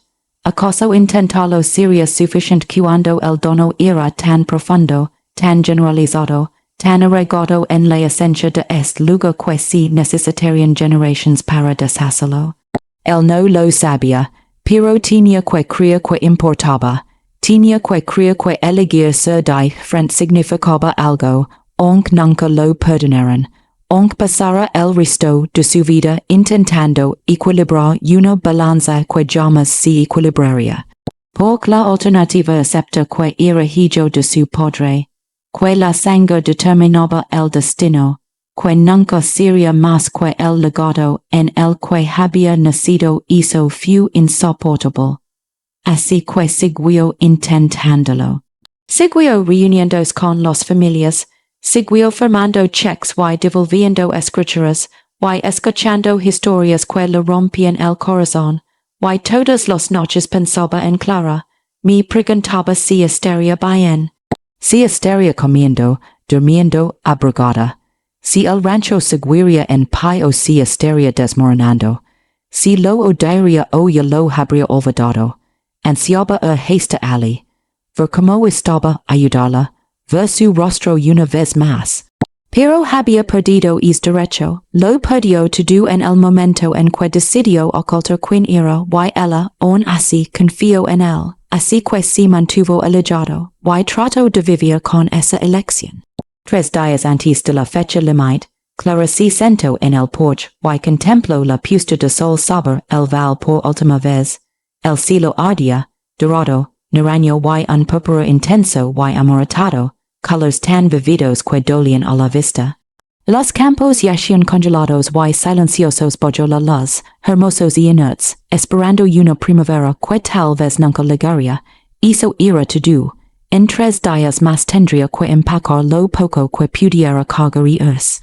Abandonar la casa que su esposo había construido, la tierra que habían trabajado juntos, el único lugar al que alguna vez había llamado hogar, luchó con todas sus fuerzas, dio todo lo que tenía, y no fue suficiente. Nunca era suficiente, una lágrima resbaló por su mejilla, y ni siquiera se molestó en secársela. Estaba cansada de ser fuerte, cansada de luchar, cansada de fingir que la fuerza de voluntad y la determinación podían superar la realidad. Al mundo no le importaba cuánto te esforzaras, no le importaba lo justo ni lo equitativo. Simplemente seguía avanzando, aplastando a cualquiera demasiado débil o demasiado obstinado para apartarse del camino. Y ella había sido ambas cosas. Se quedó allí sentada hasta que el sol desapareció y aparecieron las estrellas, frías y distantes como todo lo demás en su vida. Luego entró, se metió en la cama y se quedó mirando al techo hasta el amanecer. En algún punto del camino entre el pueblo y el rancho, Elias cabalgó en la oscuridad del amanecer. Había intentado mantenerse alejado.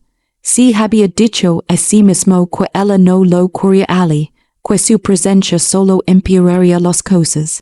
Pero no pudo hacerlo, no podía quedarse una noche más en esa habitación de hotel, preguntando si estaba bien, sabiendo que se acercaba la fecha límite y que le afrontaría sola. No sabía que haría al llegar allí. No sabía si siquiera le permitiría entrar en la propiedad, o si le dispararía al instante por atreverse a regresar, pero tenía que intentarlo, tenía que verla una vez más, aunque solo fuera para pedir perdón. Para decir que lo que habían compartido esas mañanas tranquilas, el trabajo en equipo y los tardes en el porche había significado mucho para él. Lo había significado todo, que ella le había hecho creer, por un breve y hermoso instante, que podía ser algo más que el hijo de su padre. El caballo se movía con paso firme bajo él, su aliento humeando en el aire frío, sus cascos crujiendo sobre el suelo helado.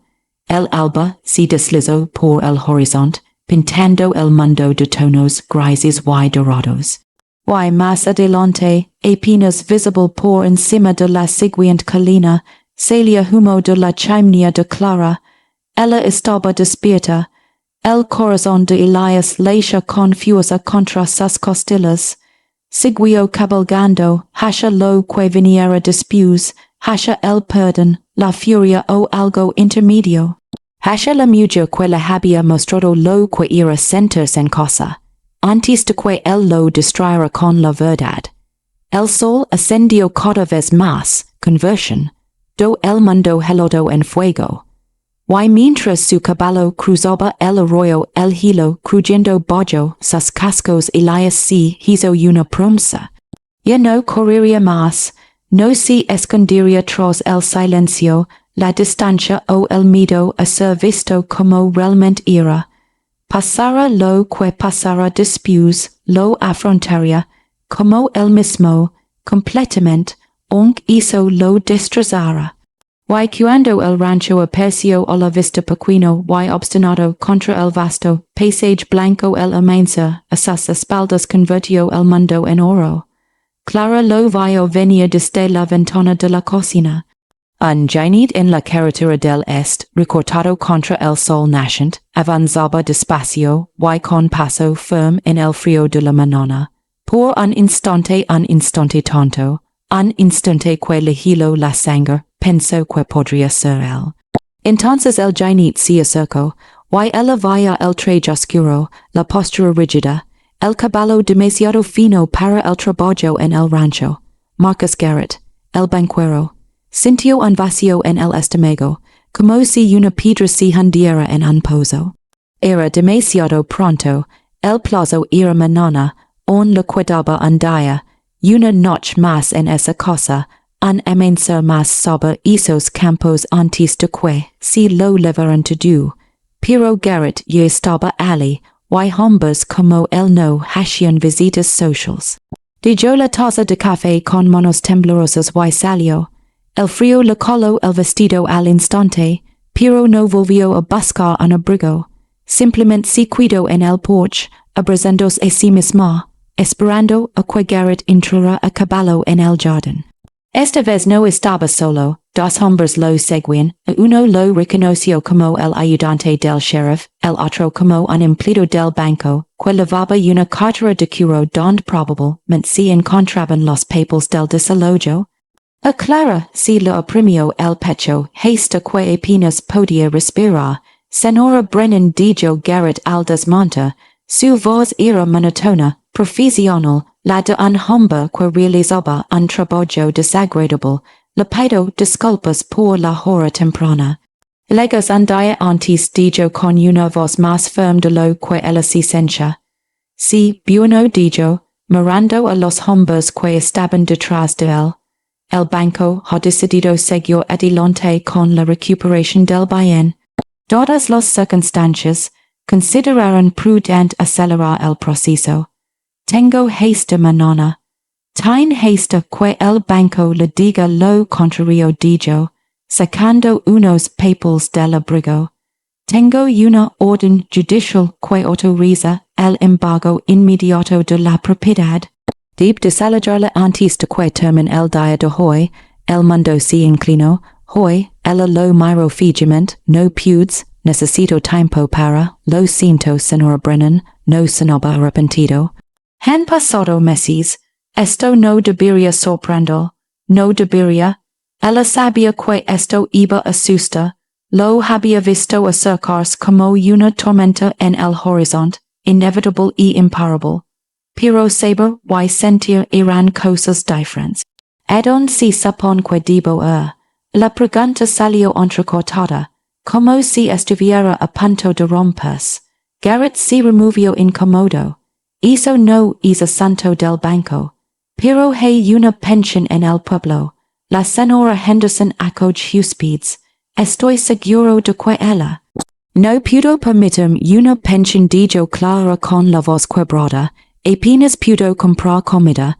El ayudante del sheriff se aclaró la garganta, mirando a cualquier parte menos a ella. El empleado se quedó mirando sus zapatos. No obstante dijo Garrett extendiendo los papeles, estos son los documentos oficiales, tendrá que firmar el acuse de recibo. Clara miró fijamente los papeles como si fueran una serpiente enroscada a punto de atacar. Eso era todo, el fin de todo. Extendió la mano hacia ellos temblando ella no firmara nada. La voz atravesó la fría mañana como una cuchilla. Clara levantó la cabeza de golpe. Elias estaba de pie al borde del patio, a unos 6 metros de distancia, cubierto de polvo del camino. Su caballo estaba detrás de él, con los costados agitados y echando humo por los flancos. Debió de haber cabalgado con dificultad. Para llegar hasta allí, se le aceleró el corazón. Señor Dalton dijo Garrett, entrecerrando los ojos. Esto no le concierne, ahora sí. Elias avanzó con paso firme y deliberado, y Clara vio en él algo que nunca antes había visto. No al tranquilo peón que había trabajado a su lado, sino a otra persona. Alguien que lucha la autoridad con naturalidad. Que se movía con la seguridad de un hombre que había pasado toda su vida en lugares donde el poder era la única moneda de cambio. Se parecía a su padre. La idea le revolvió el estómago, la duda ha sido saldada, dijo Elias. Garrett parpadeó. Disculpe, la duda. $1,200 más intereses. pagoda en su totalidad, ad haste tres días. Saco un papel doblado de su abrigo, y lo intrigo al banquero. Pude verificarlo con su oficina en Denver. Garrett tomó el papel, lo desdobló y su rostro palideció. Esto, si cuido mirando el documento, esto es imposible, como, yo lo dijo Elias con voz monótona y definitiva. Hasta el último centavo. El rancho está libre de dudas. El silencio se apoderó del patio como la nieve. Clara se quedó paralizada, incapaz de asimilar lo que acababa de ver. La duda, pagoda, $1,200 más dinero del que vería en 5 años simplemente desaparecidos. Borrados, como si nunca hubieran existido, por él, no pudes. La voz de Garrett tembló, el banco tiene sus procedimientos, no pude simplemente, y lo dijo Elias señalando el documento. Hay esto to do, firmado y notariado. La transacción se realizó a través del First National Bank de Denver, lo que significa que su banco no tiene autoridad legal para embargar esta propiedad. Hizo una pausa, y una mirada gelida brilló en sus ojos. A menos que quiera explicar a sus superiores por qué intento desalojar legalmente a una mujer cuya deuda ya estaba pagada, el rostro de Garrett pasó de pálido a rojo. Esto es muy irregular. Adelante la fecha de un desalojo sin previo aviso también lo dijo Elias, acercándose un poco más, y Garrett retrocedió. La señora Brennan tenía esta mañana. Usted vino un día antes, esperando que no tuviera tiempo de oponer. Eso no es solo una irregularidad, señor Garrett, eso es un fraud. El diputado tosió, mostrando de repente un gran interés por el horizonte. Garrett abrió la boca, la cerró y miró el papel que tenía en las manos. Movía la mandíbula, pero no emitía ningún sonido. Te sugiero que te leaves a tus hombres y te marches, dijo Elias en voz baja. Antes de que esto se vuelva aún más embarazoso de lo que es, durante un largo rato nadie se movió. Entonces Garrett dobló el papel con movimientos bruscos y furiosos y se lo metió en el bolsillo del abrigo. El banco tendrá que verificar esto. Por favor, hazlo. Y si hay alguna irregularidad, no habrá. Los labios de Garrett se tensaron hasta formar una línea. Miró a Clara, luego a Elias, y una mueca desagradable cruzó su rostro. ¿Crees que puedes comprar tu salida de todo, verdad? Igual que tu podré. Tirar dinero a un problema y hacerlo desaparecer.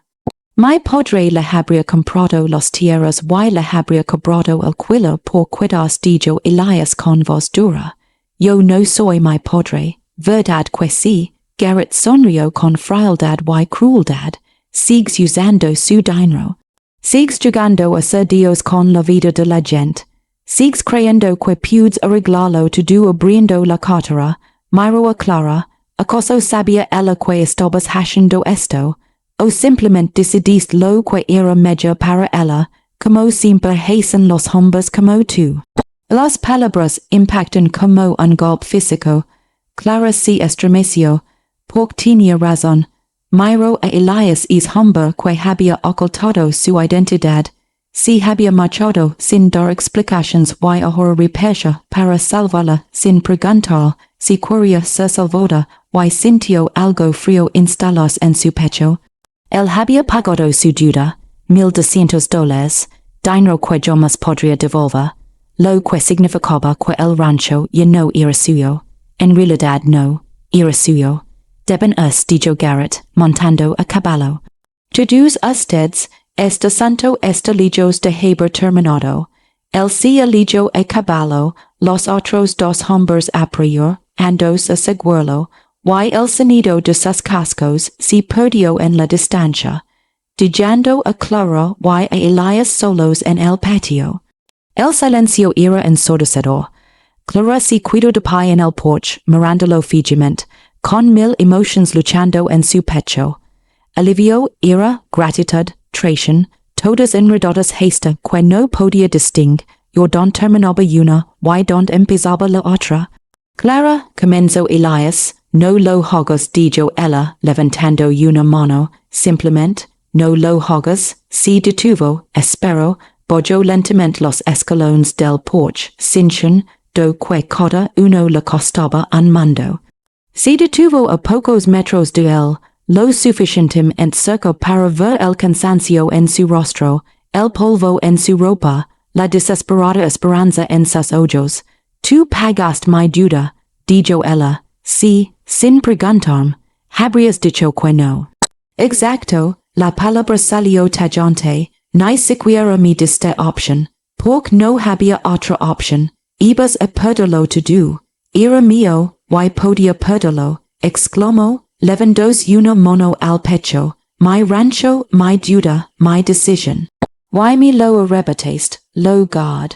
Lo compraste dijo con la voz quebrada, compraste mi rancho, Elias, igual que tu padre compró medio val, igual que hacen siempre los hombres con dinero, viste algo que quisiste y lo tomaste. Eso no es, si detuvo apretando la mandíbula, no me leave nada, la escritura sigue tu nombre, la tierra es tuya, pero te debo $1,200, no me debes nada. Si lo si, temblaba ahora de frío, de ira, de pena, no lo sabía. Así funcionan los judas, tú los pagaste, lo que significa que te debo, y llamas para devolver tanto, llamas, lo que significa, su voz se quebró, lo que significa que me perteneces, no, dio un paso al frente. Clara, no quiero, no importa lo que quieras. Las lágrimas corren por sus mejillas. No lo entiendes, hiciste justo lo que juraste que nunca harías. Usaste tu dinero para solucionar un problema. Para tomar una decisión por mí.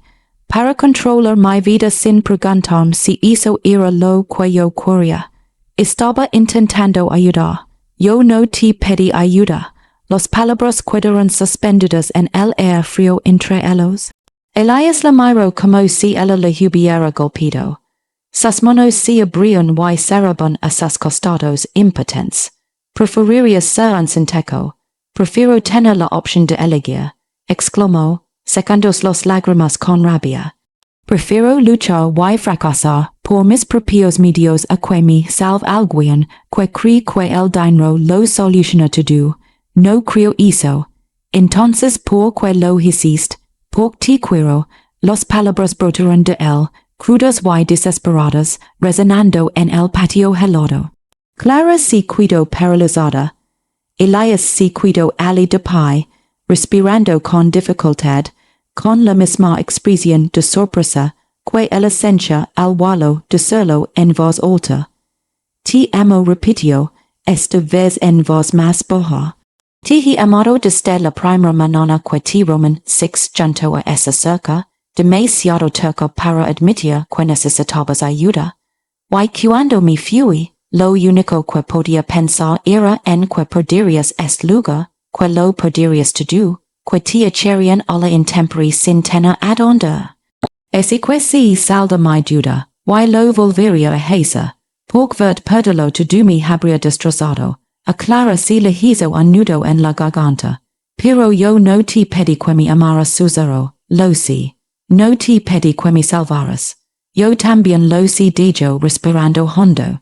Pero no podía quedarme de brazos cruzados. No podía. Lo miró fijamente, es hombre que había trabajado a su lado.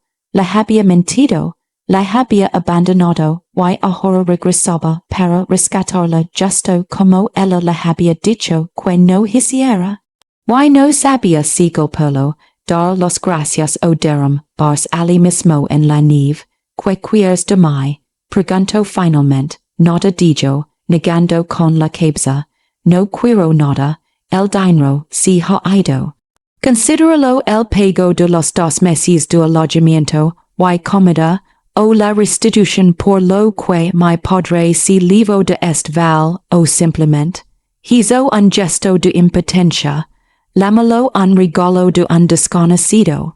Me da igual, pero la duda está saldada Clara, es libre, y tú, me voy, ahora mismo si quieres, no tendrás que volver a verme nunca más. Su corazón se contrajo, Pork iso islo que ella debería cara. Debería de ser que si vea, que si leave su culpa, su dinero y su complicado amor a algún lugar lejano donde ya no puden hacer daño, pero la idea de que si marchara de verdad, para siempre esta vez me hace sentir como si me ahogara. No sé que quiero, dijo con sinceridad, asintió lentamente, mi pez bien. Ali permanecieron en la fría mañana, con el aliento condensado entre ellos, y Clara intentó ordenar el enmarañado lío de sus sentimientos. Le había mentido, pero también había trabajado a su lado cuando nadie más lo hacía. Le había dejado, pero volvería, había pagado su deuda sin pedirlo, pero también le había salvado la cosa, y él le amaba. Que Dios los ayuda ambos, él le amaba, el pueblo va a hablar, dijo finalmente, déjalos, van a decir que soy una mujer mantenida, que me compraste junto con el rancho, puden decir lo que quieran, dijo con voz firme. Usted saben la verdad, yo, entonces la miro fijamente, con esos ojos que siempre habían visto demasiado y dijo, la verdad es que soy un hombre que ha pasado toda su vida hallando de un nombre que no eligió, que intentó convertirse en alguien diferente y fracasó, que se enamoró de una mujer demasiado buena para él y cometió todos los errores posibles intentando protegerla, hizo una pausa, pero la única decisión que importa es la tuya.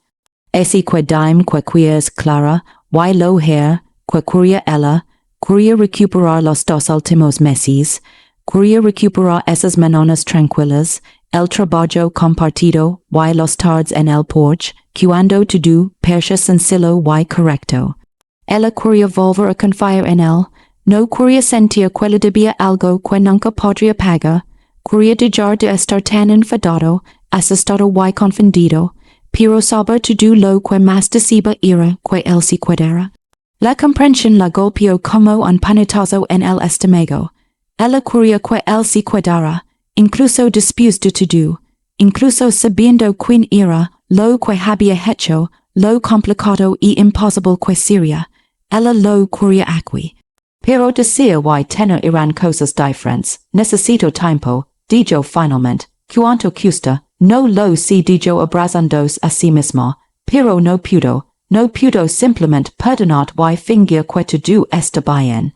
Me mentiste, Elias, me abandonaste, y ahora te has enredado en mi vida de una forma que no te pedí. Eso no es amor, eso es, le costó encontrar la palabra, eso es control, se estremeció, tienes razón, lo sé, entonces ¿qué hacemos? Ella lo miró a es hombre roto y complicado que la había salvado y herido a partes iguales y sintió que algo cambiaba en su pecho. Demuéstralo, dijo ella, probar que no es tu padre, dijo mirándolo a los ojos. Que puedes estar aquí sin intentar arreglarlo todo, sin solucionar los problemas a base de dinero, sin tomar decisiones por mí hizo una pausa, que puedes quedarme sin intentar salvarme. No sé si pudo hacer eso, entonces no nos queda nada. Las palabras fueron duras, pero debían serlo. Porque ella no podía ni quería pasar su vida con un hombre que creía que el amor era sinónimo de control, que pensaba que el dinero lo solucionaba todo, que no podía verla como a una igual porque estaba demasiado ocupado intentando rescatarla. Elias se quedó muy quieto, asimilando sus palabras, luego lentamente asintió, durcudo dijo en voz baja, bueno, lo demostré, dijo, mirándola con una mirada feroz y decidida, cust lo que cust. Her lo que si necesario, demostrar que no soy él, y si no pudes, entonces tendrás razón al mandarme lejos. Clara lo estudió, buscando alguna duda o vacilación, pero no encontró ninguna. Solo una determinación pura y obstinada, la misma cualidad que veía en sí misma cada mañana cuando se miraba al espejo y decidía seguir luchando. Tal vez se parecían más de lo que ella había pensado. El pueblo va a poner las cosas difíciles, dijo, lo sí, nos van a juzgar, van a hablar de nosotros, van a hacer suposiciones, dijolos, y pers bien, clara dijo, dando un paso más cerca, con cautela, como quien se acerca a un caballo asustado. Renuncia a una fortuna y a un nombre porque no soportaba lo que representaban. Crees que me impor, de lo que digan de mí unos cuantos mezquinos, a pesar de todo, una leve sonrisa se dibujó en sus labios. No, supongo que no, entonces estamos, dudo, estamos bien, no dijo ella, negando con la cabeza. Pero tal vez lo hicimos, con el tiempo, no fue perdón, no fue confianza, pero era una posibilidad.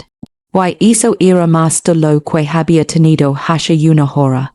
Elias asintió lentamente, lo tomé, bien, si giró hacia la cosa y se detuvo. Pude quedar en el granero, como antes, pero trabajamos en igualdad de condiciones, Elias. Se acabaron los secretos, se acabaron las decisiones que toman por mí. Si lo hacemos, si lo intentamos tiene que ser diferente. Así será dicho con voz firme, lo prometo, ella quería creer. Quería confiar en que la gente podía cambiar, que el pasado no tenía por qué determinar el futuro, que el amor podía ser algo distinto al control. Pero la confianza se ganó. Y aún le quedaba un largo camino por recorrer. Entró en la casa sin mirar atrás y lo oyó llevar su caballo al establo. Al anochecer, la noticia se había extendido por la ciudad como la pólvora. El chico Dalton pagó su deuda, $1,200, así sin más. Ahora es suya, tan segura como si le hubiera puesto un anillo en el dedo. Clara lo oyó todo en la tienda, adonde había ido a comprar harina y café. Los cesaros la perseguían por cada pasillo, afilados como cuchillos. Ida la dependiente, apenas podía contener su regocijo. No dijo Ida en voz lo suficientemente alta para que toda la tienda la oyera. Supongo que ya no necesitarás crédito, ¿verdad, Clara mí? No con el respaldo financiero del señor Dalton. Clara dijo los mondes con cuidado sobre el mostrador. La deuda está pagada. El rancho es mío. Eso es lo único que importa. Ah, sí, preguntó Ida, inclinando sobre el mostrador con los ojos brillantes de malicia. Un hombre rico te paga todo y tú finges que sigues siendo independiente, que convenient. El calor le subió a la cara a Clara. No voy a tener esta conversación. Claro que no. Mujeres como tú llamas lo hacen. La sonrisa de Ida era venenosa. Recuerda, cuando estás calentando la cama, creyendo que has ganado, hombres como los Dalton no hacen nada gratis. Tarde o temprano, vendrá a reclamar lo que cree que se le debe. Las manos de Clara temblaban de furia, pero recogió sus pertenencias, mantuvo la cabeza en alto y salió. Detrás de ella, los risas resonaron. Esa noche se sentó en el porche y contempló la puesta de sol, cinchando como el peso del juicio del pueblo le envolvía como un sudario. Al rato salió Elias y se quedó de pie junto a ella en silencio. Dicen que ahora soy de tu propiedad, dijo en voz baja. Se equivocan, lo son, ella lo miró. Tú me debes mi deuda, Elias, a sus ojos, eso me convierte en tuya. Solo si tú lo permites. Se sentó a su lado, procurando dejar espacio entre ellos. Que ves cuando miras este rancho, lo pienso, el hogar, el trabajo, el recuerdo de mi marido. Todo por lo que he luchado. Y cuando lo miro, no lo sé. Que ves tú? El primer lugar donde sentí que pertenecía a algo, miro fijamente los campos. El primer lugar donde no les importaba quién era mi padre, donde simplemente podía ser suficiente, hizo una pausa. Eso es lo que me diste tú, Clara. No al revés, se le hizo un nudo en la garganta. Así que déjenlos hablar continuo, déjenlos pensar lo que quieran. Nosotros sabemos la verdad, y al final, eso es lo único que importa. Clara se quedó sentada con esas palabras, dandoles vultes en la cabeza. Tiene razón, el pueblo siempre hablaría, siempre la juzgaría, siempre la verían como inferior, débil, como alguien que necesitaba ser rescatada, pero ella sabía que no era así. Había sobrevivido a la muerte de su marido. Había administrado el rancho solo durante 3 años. Había luchado con unos guardianes para conservarlo cuando todos le decían que se rindiera. Ella no era débil, ella no pertenecía a nadie. Gracias dijo en voz baja. Para que, por recordar quién soy. Él sonrió una sonrisa pequeña, sincero por primera vez desde que había regresado. Ella sintió un alivio en el pecho. Se sentaron juntos mientras caía la noche, esta vez, el silencio no estaba cargado de cosas no dichas. Simplemente, había paz, frágil nuevo pero real. A lo lejos, el val se extendía hasta el infinito. Silencioso, frío a la espera de la primavera. Al anochecer, el pueblo estaba tranquilo, pero el horizonte se sentía renovado, como la primavera después de una larga sequía. La primavera llegó lentamente al val, como algo que pone a prueba su bienvenida.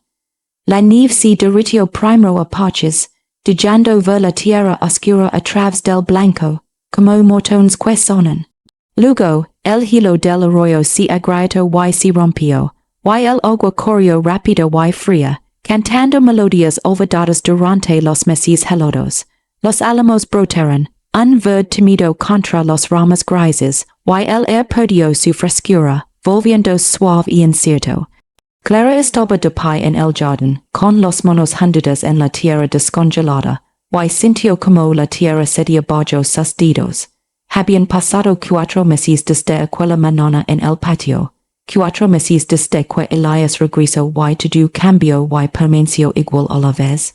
Había cumplido su promesa, trabajó a su lado sin intentar imponerse, consultaba antes de decidir, escuchaba más de lo que hablaba. Cuando se rompió el arado, no solo lo arregló, sino que le enseñó cómo hacerlo, explicando la mecánica para que supiera cómo hacerlo la próxima vez.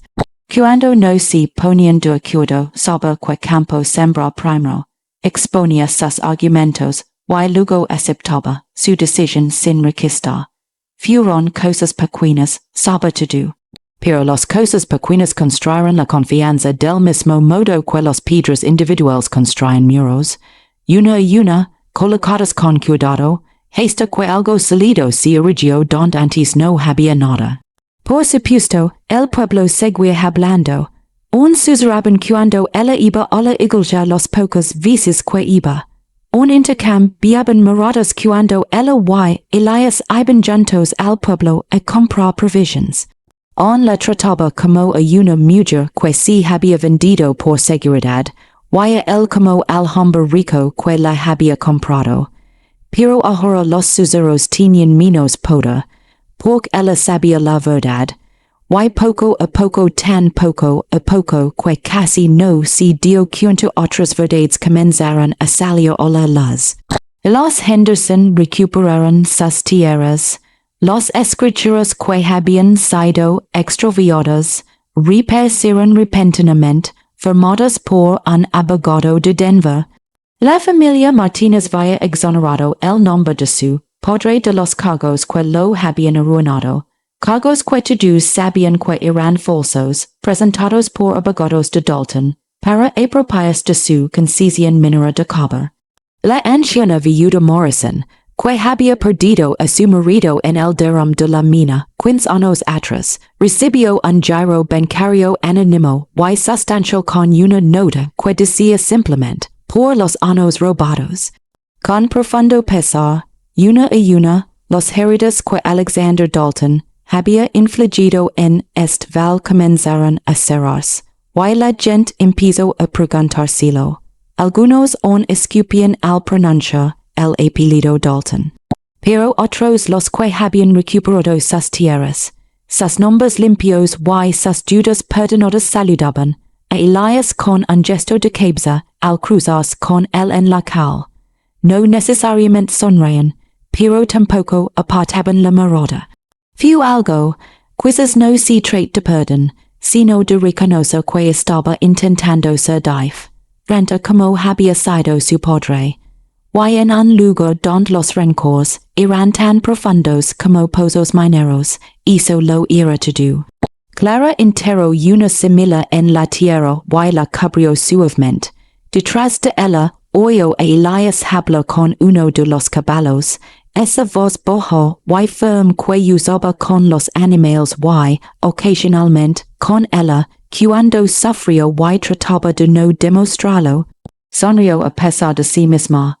Era bueno con las cosas rotas, patient, amable, como si entendiera lo que significaba estar herido, y aún así esperar que siguiera en pie. ¿Piensas plantar tu jardín hoy? Gritó. Ella alzó la vista. Él estaba de pie junto a la valla, con las mangas de la camisa remangadas hasta los codos, el sombrero echado hacia atrás y una expresión divertida. Dependido. ¿Piensas quedarte ahí mirando o vas a ayudar? Estaba admirando tu técnica. Mi técnica consiste en ensuciar los unos con tierra y esperar que algo crezca. Es un buen plan, si acerco y si agacho a su lado, que vamos a plantar zanahorias. Patatas algunas judías si la tierra está lista. Ella la miró. ¿Tu madre alguna vez tuvo un huerto? Un destello cruzó su rostro, no. Para eso tenemos jardineros. Claro que sí dijo sin mala intención, simplemente era un hecho. Sus mundos habían sido tan distintos antes de encontrarse allí, en esta tierra, en esta vida que estaban construyendo juntos. Esto me gusta más, dijo en voz baja. Si te ensucia debajo de los unos, ganam lo que como. La miro a los ojos. Saber de donde vienen las cosas, forma parte de ello en lugar de solo consumirlo. Ella lo estudió, es humble que había renunciado a todo aquello que la mayoría de la gente perseguía durante toda su vida. Que había elegido calos, trabajo duro y futuros inciertos en lugar de mansions, servicios y comodidad garantizada. ¿Te arrepientes alguna vez? Preguntó. De haber ido, lo pensó un momento. A veces me arrepiento de cómo me fui. De la gente a la que Harry al desaparecer sin dar explicaciones. Hizo una pausa, pero en sí, no, fue lo único honesto que hice en años. Y ahora intento hacer cosas honestas cada día. Cogió una semilla y la giró en la palma de la mano. Es más difícil de lo que pensaba. Ser honesto, ser bueno, dijo el mirándola. Mi padre era brillante, despiadado y estaba absolutamente convencido de tener razón en todo. Pasé toda mi vida intentando ser como él o su opuesto. Pero ninguna de las dos cosas es lo mismo que ser yo mismo. Clara prisionó otra semilla contra la tierra. ¿Quién eres tú? Todavía lo estoy averiguando. Plantó su propia semilla, la cubrió con cuidado. Pero creo que soy alguien que quiere construir cosas en lugar de tomarlas. Alguien que quiere ganarse la confianza en lugar de comprarla. Alguien que, si detuvo, tragó saliva. Alguien que quiere ser digno de ti. Sus manos permanecieron inmóviles en la tierra. Elias no tienes que decir nada. Siguió trabajando sin mirarla. Sí que llevará tiempo, quizá años, quizá para siempre, pero no me voy a ir a ninguna parte. Así que tengo tiempo. Si le hizo un nudo en la garganta, por una emoción para la que no tenía palabras. Después de eso, trabajaron juntos en silencio, plantando semillas en hileras ordenadas, cubriéndolas con tierra, esperanza y la fe de que el invierno siempre terminaba, incluso cuando parecía que nunca lo haría. Cuando terminaron, Clara se sentó sobre sus talones y contempló su trabajo. ¿Crees que crecerán? La mayoría sí, dijo Elias, poniéndose de pie y ofreciendo la mano. Algunos no. Así son las cosas. Ella tomó su mano la palma de el cálida, y esperó contra la suya, y dijo que él la ayudara a ponerse de pie. Allí permanecieron, con las manos aún entrelazadas, la suciedad bojó los unos y el sol en sus rostros. Y Clara se dio cuenta de algo, que le produjo un dolor punzante en el pecho. Ella confiaba en él, no del todo, no como confías en alguien que nunca te ha hecho daño, sino como confías en algo que has construido tú mismo, que has probado una y otra vez, conocen, do al dedillo sus puntos débiles y decidiendo creer en ello de todos modos. Few complicado, imperfecto y real. Como todo lo demás en su vida, gracias dijo en voz baja, para que, por cuidad, por cumplir tus promesas, lo preto la mano, por tener paciencia conmigo, Clara no tienes que. Si lo creo dijo ella, mirándolo a los ojos. Te has esforzado tanto por demostrar que es diferente a tu padre, pero no te lo he reconocido. He estado esperando a que fracasaras, a que volvieras a ser el hombre que temía que fueras, y eso no es justo.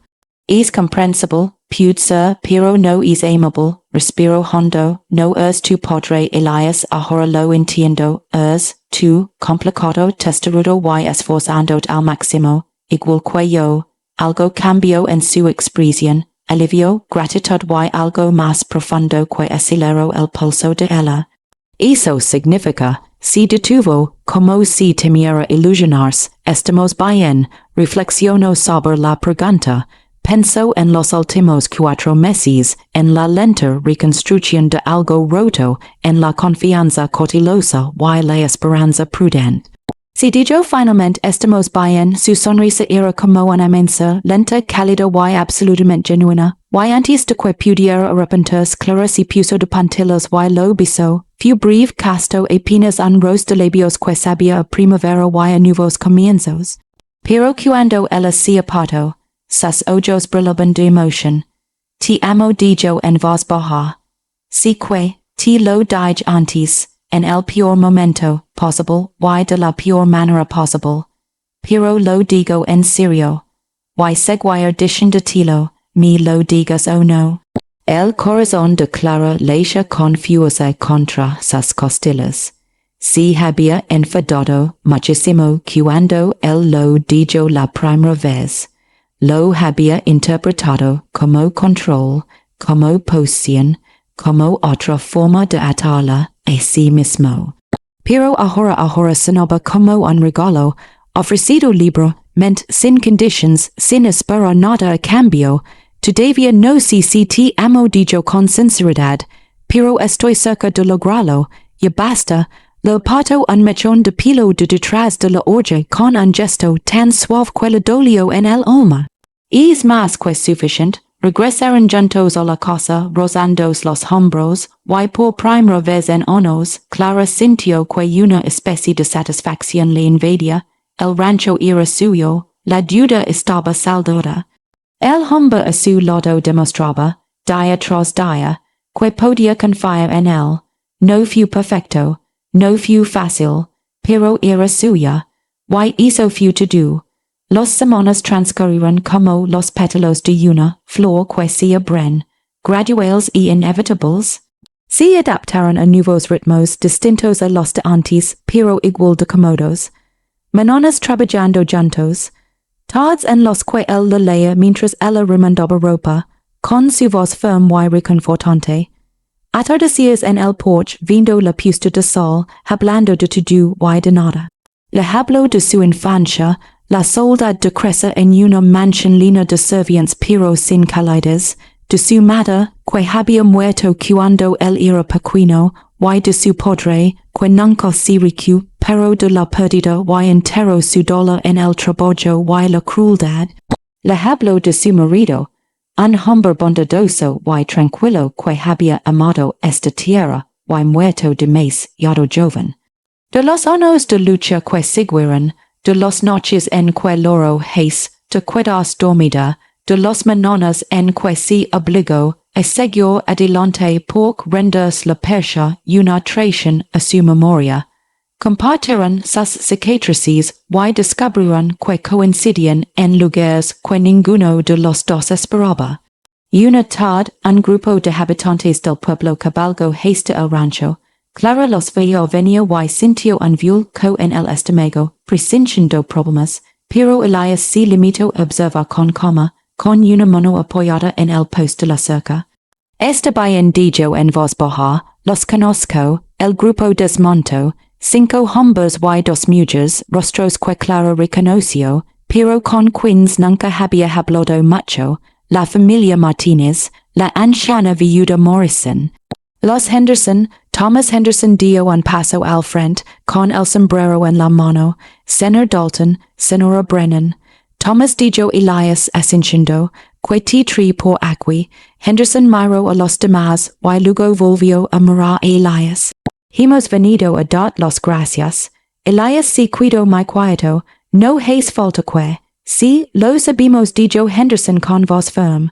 Lo que has estado haciendo la tierra, los escrituras, el dinero es más de lo que llamas esperamos de un Dalton. Más de lo que creemos posible, hizo una pausa buscando las palabras. Tu padre se livo mucho de este val, de nuestras familias no decimos que lo perdonemos, pero, respiro hondo, decimos que entendimos lo que intentas hacer. ¿Y eso importa? La viuda Morrison dio un paso al frente, con los ojos brillantes de lágrimas. Mi esposo murió en la mina de su padre, me dijo con tres hijos que cría sola, he odiado el apellido Dalton durante 15 años. Si seco las lágrimas, pero usted no es él, y lo que me dio es dinero significó que mi nieta pudiera ir a la escuela, que pudiera tener un futuro, eso no es poca cosa. A continuación, habló Rosa Martínez, con un marcado acento pero con claridad. Nos devolvisteis nuestra tierra, nuestro nombre, nuestro orgullo. Extendió la mano y tomó la de Elias. Gracias. Elias los miró fijamente, y claro veía como le temblaba la garganta. Veía como se le iluminaban los ojos. Solo intento arreglarlo dijo bruscamente, nunca será suficiente. Quizás no dijo Henderson, pero es algo, y eso es más de lo que teníamos antes. Se quedaron a tomar café, sentados en el porche y en el jardín, hablando de la próxima temporada de siembra, de las reparaciones necesarias en la vieja iglesia y de la nueva maestra que llegaría en otoño. Cosas normales, cosas de buenos vecinos, y cuando se marcharon, cada uno de ellos estrechó la mano de Elias, y asintió con la cabeza clara, y el peso del juicio que había pendido sobre ellos durante meses se sintió más ligero. No ha desaparecido, pero está más ligera. Esa noche, Clara encontró a Elias en el granero, sentado sobre una paca de heno, con el rostro entre las manos. Hola dijo ella sentándose a su lado. ¿Estás bien? Él alzó la vista y ella vi a lágrimas en sus mejillas. No pense. Su voz se quebró, nunca pense que ellos. Ella le tomó la mano, lo hiciste bien hoy. No he hecho lo suficiente. Quizás no, pero estás haciendo algo, y eso es lo que importa. Él le atrajo hacia sí, y ella se dijo, rodándolo con sus brazos mientras él temblaba de emoción, una emoción que había estado reprimiendo durante quien sabe cuánto tiempo. Te tengo, Suzero, te tengo. Y al decirlo se dio cuenta de que era cierto, en algún punto del camino, sin cura, sin planearlo ella se había enamorado de él, no la idea que tengo de él, no el potencial de en quien podría convertirse. Solo él, complicado, roto, esforzándose al máximo. Das cuenta de eso debería haberla asustado, debería haberla hecho huir, protegiéndose de un posible dolor mayor. Pero no fue así, simplemente se sencha. Bien, el verano ligó con una explosión de verde y dorado. El jardín rebosaba de vida. Zanahorias, patatas y judías trepaban por sus tutas hacia el sol. Los campos que Clara y Elias habían sembrado crecían altos y frondosos, promoción, de una cosecha media que ella había visto en años. El rancho prosperó bajo su cuidado conjunto. Se arreglaron los cercas, se repararon los edificios, los animales engordaron y gozaron de buena salud, y poco a poco, imperceptiblemente, la tierra empezó a pesar menos algo por lo que Clara luchaba por conservar, y más algo que cuidaba con amor. Una tarde, mientras estaban sentados en el porche viendo bailar a los luciérnagas sobre los campos, Clara dijo, Quiro insenat algo. Entro y regreso con la escritura del rancho, el documento que Elias había guardado, el que demostraba que esa tierra era suya. He estado pensando, dijo, en que es este lugar, en que significa, bueno, primero fu el suno de mi marido, luego se convirtió en el mío, aquello por lo que luch, lo que me dio fuerzas cuando todo lo demás se derrumbó. Miro la escritura, pero estos últimos meses ha sido algo más que eso, que ha sido hogar, ella les estuvo la mirada, no solo para mí, también para ti, él no lo negó. Así que quiero que te quedes con esto dijo extendiendo la escritura. Elias la miró fijamente como si fuera a morderlo, Clara no, es tuya, es nuestro dijo, apretando el documento en las manos, no porque lo hayas comprado, no porque lo hayas ahorrado, sino porque te lo has ganado. Trabajándolo, cuidándolo, construyéndolo conmigo, hizo una pausa, quiero que tu nombre figure en esta escritura, Elias, junto al mío, como socio igualitario, le temblaban los manos, no tienes que hacer esto, lo sé. Por eso quiero hacerlo sonrío, has pasado meses demostrándome que no intentas quitarme nada, así que ahora elijo dar algo, no por duda ni obligación sino porque, respiro hondo porque te amo. Y quiero const yo una vida contigo, aquí, en esta tierra que es nuestra. Las palabras flotaban en el cálido air de verano, rodadas por el canto de los grillos y el suave resplandor de los luciérnagas. Elias la miró con una mezcla de asombro, incredulidad y alegría. Mi amas, su voz era apenas un susurro, si río con un ligero tembla, lo sé, me costó admitirlo pero, si encogió de hombros. Ahí está.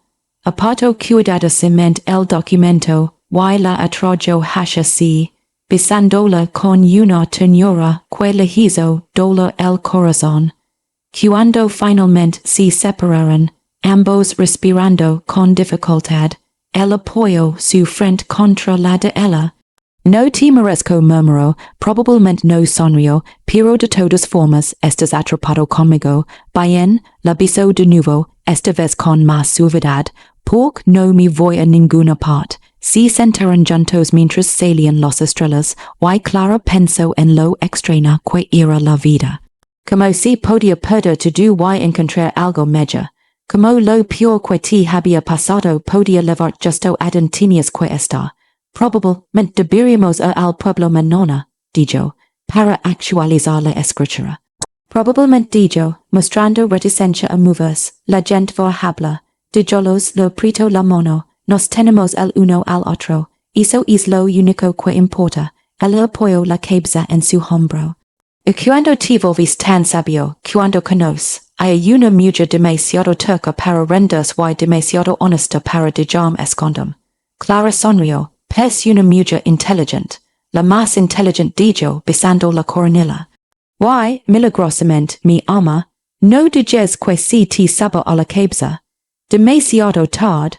Rieron juntos, su sonido resonando por los campos, y en algún lugar de la oscuridad, un bujo alulo, con un sonido bajo, melancólico y extrañamente pacífico. Los meses que siguieron fueron los más felices de la vida de Clara. Ella y Elias trabajaban juntos en el rancho, verdaderos socios en todo el sentido de la palabra. A veces discusión, ambos eran demás, turcos para su propio bien pero siempre lo hablaban y siempre encontraban un punto medio.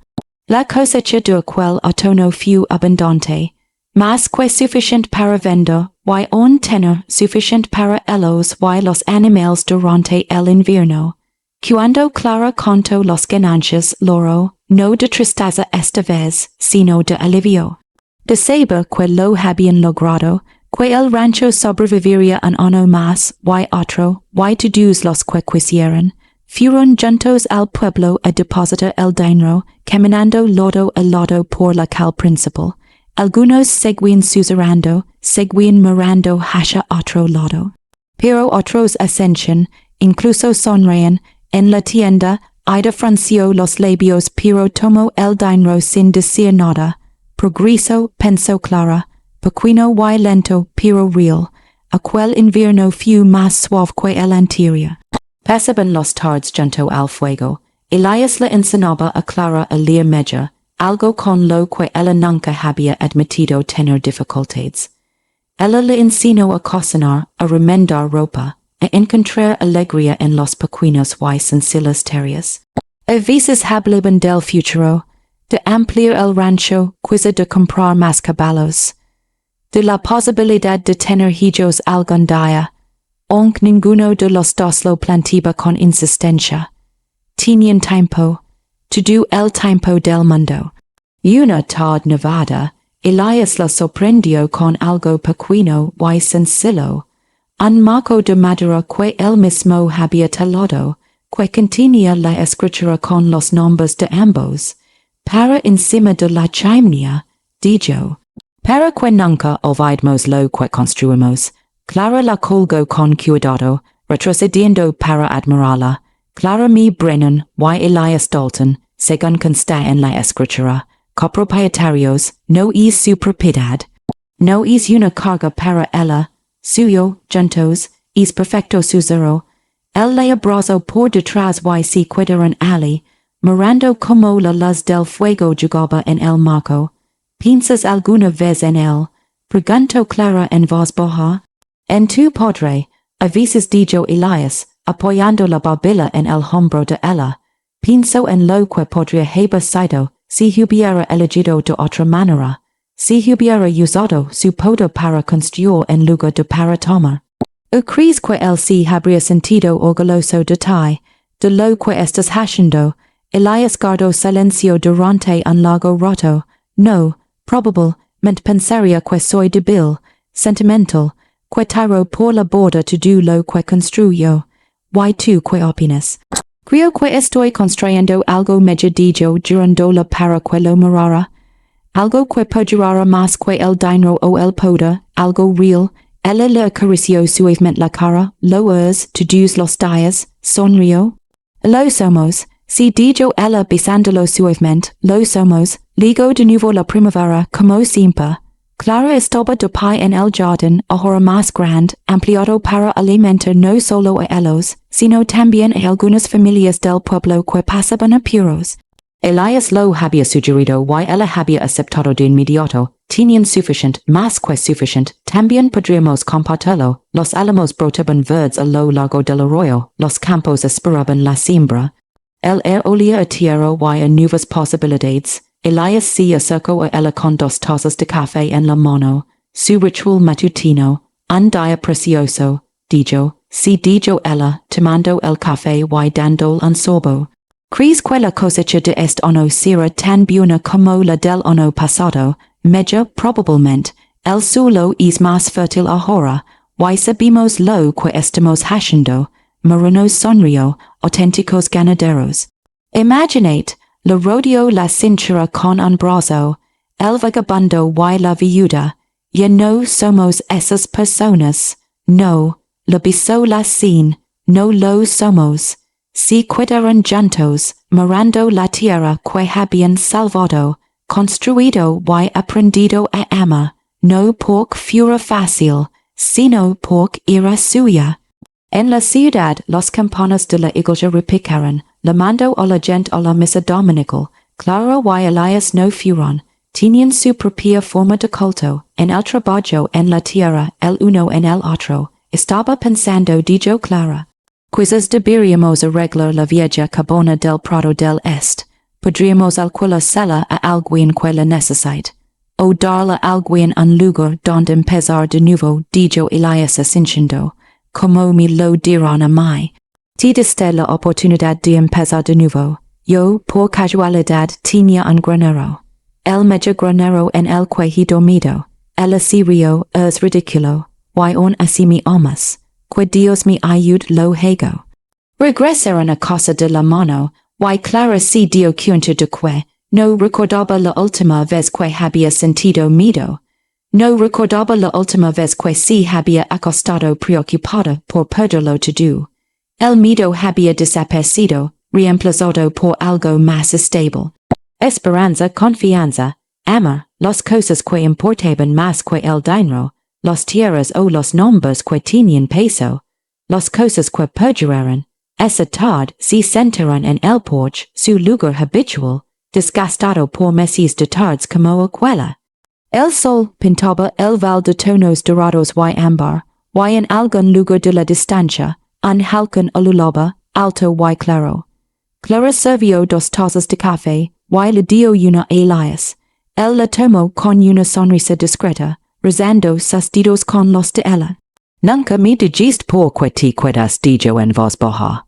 Retomaba una pregunta que la había hecho meses atrás, cuando todo era un incierto. Él la miró y su sonrisa se ensanchó. No hace falta.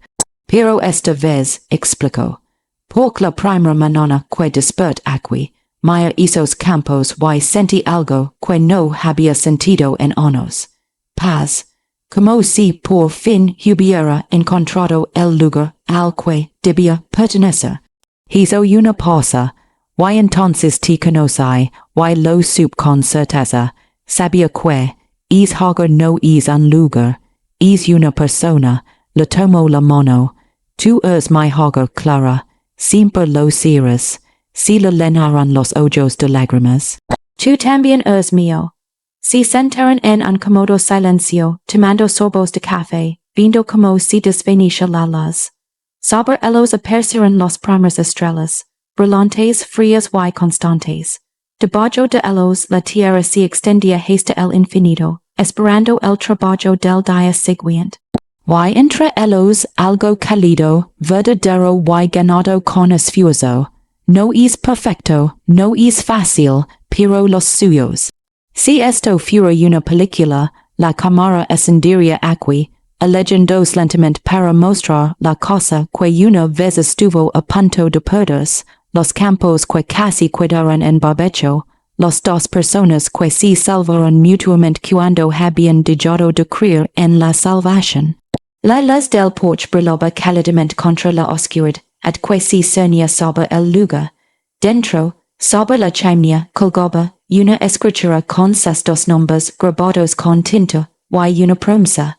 Afuera, el val respiraba, vivo y renovado.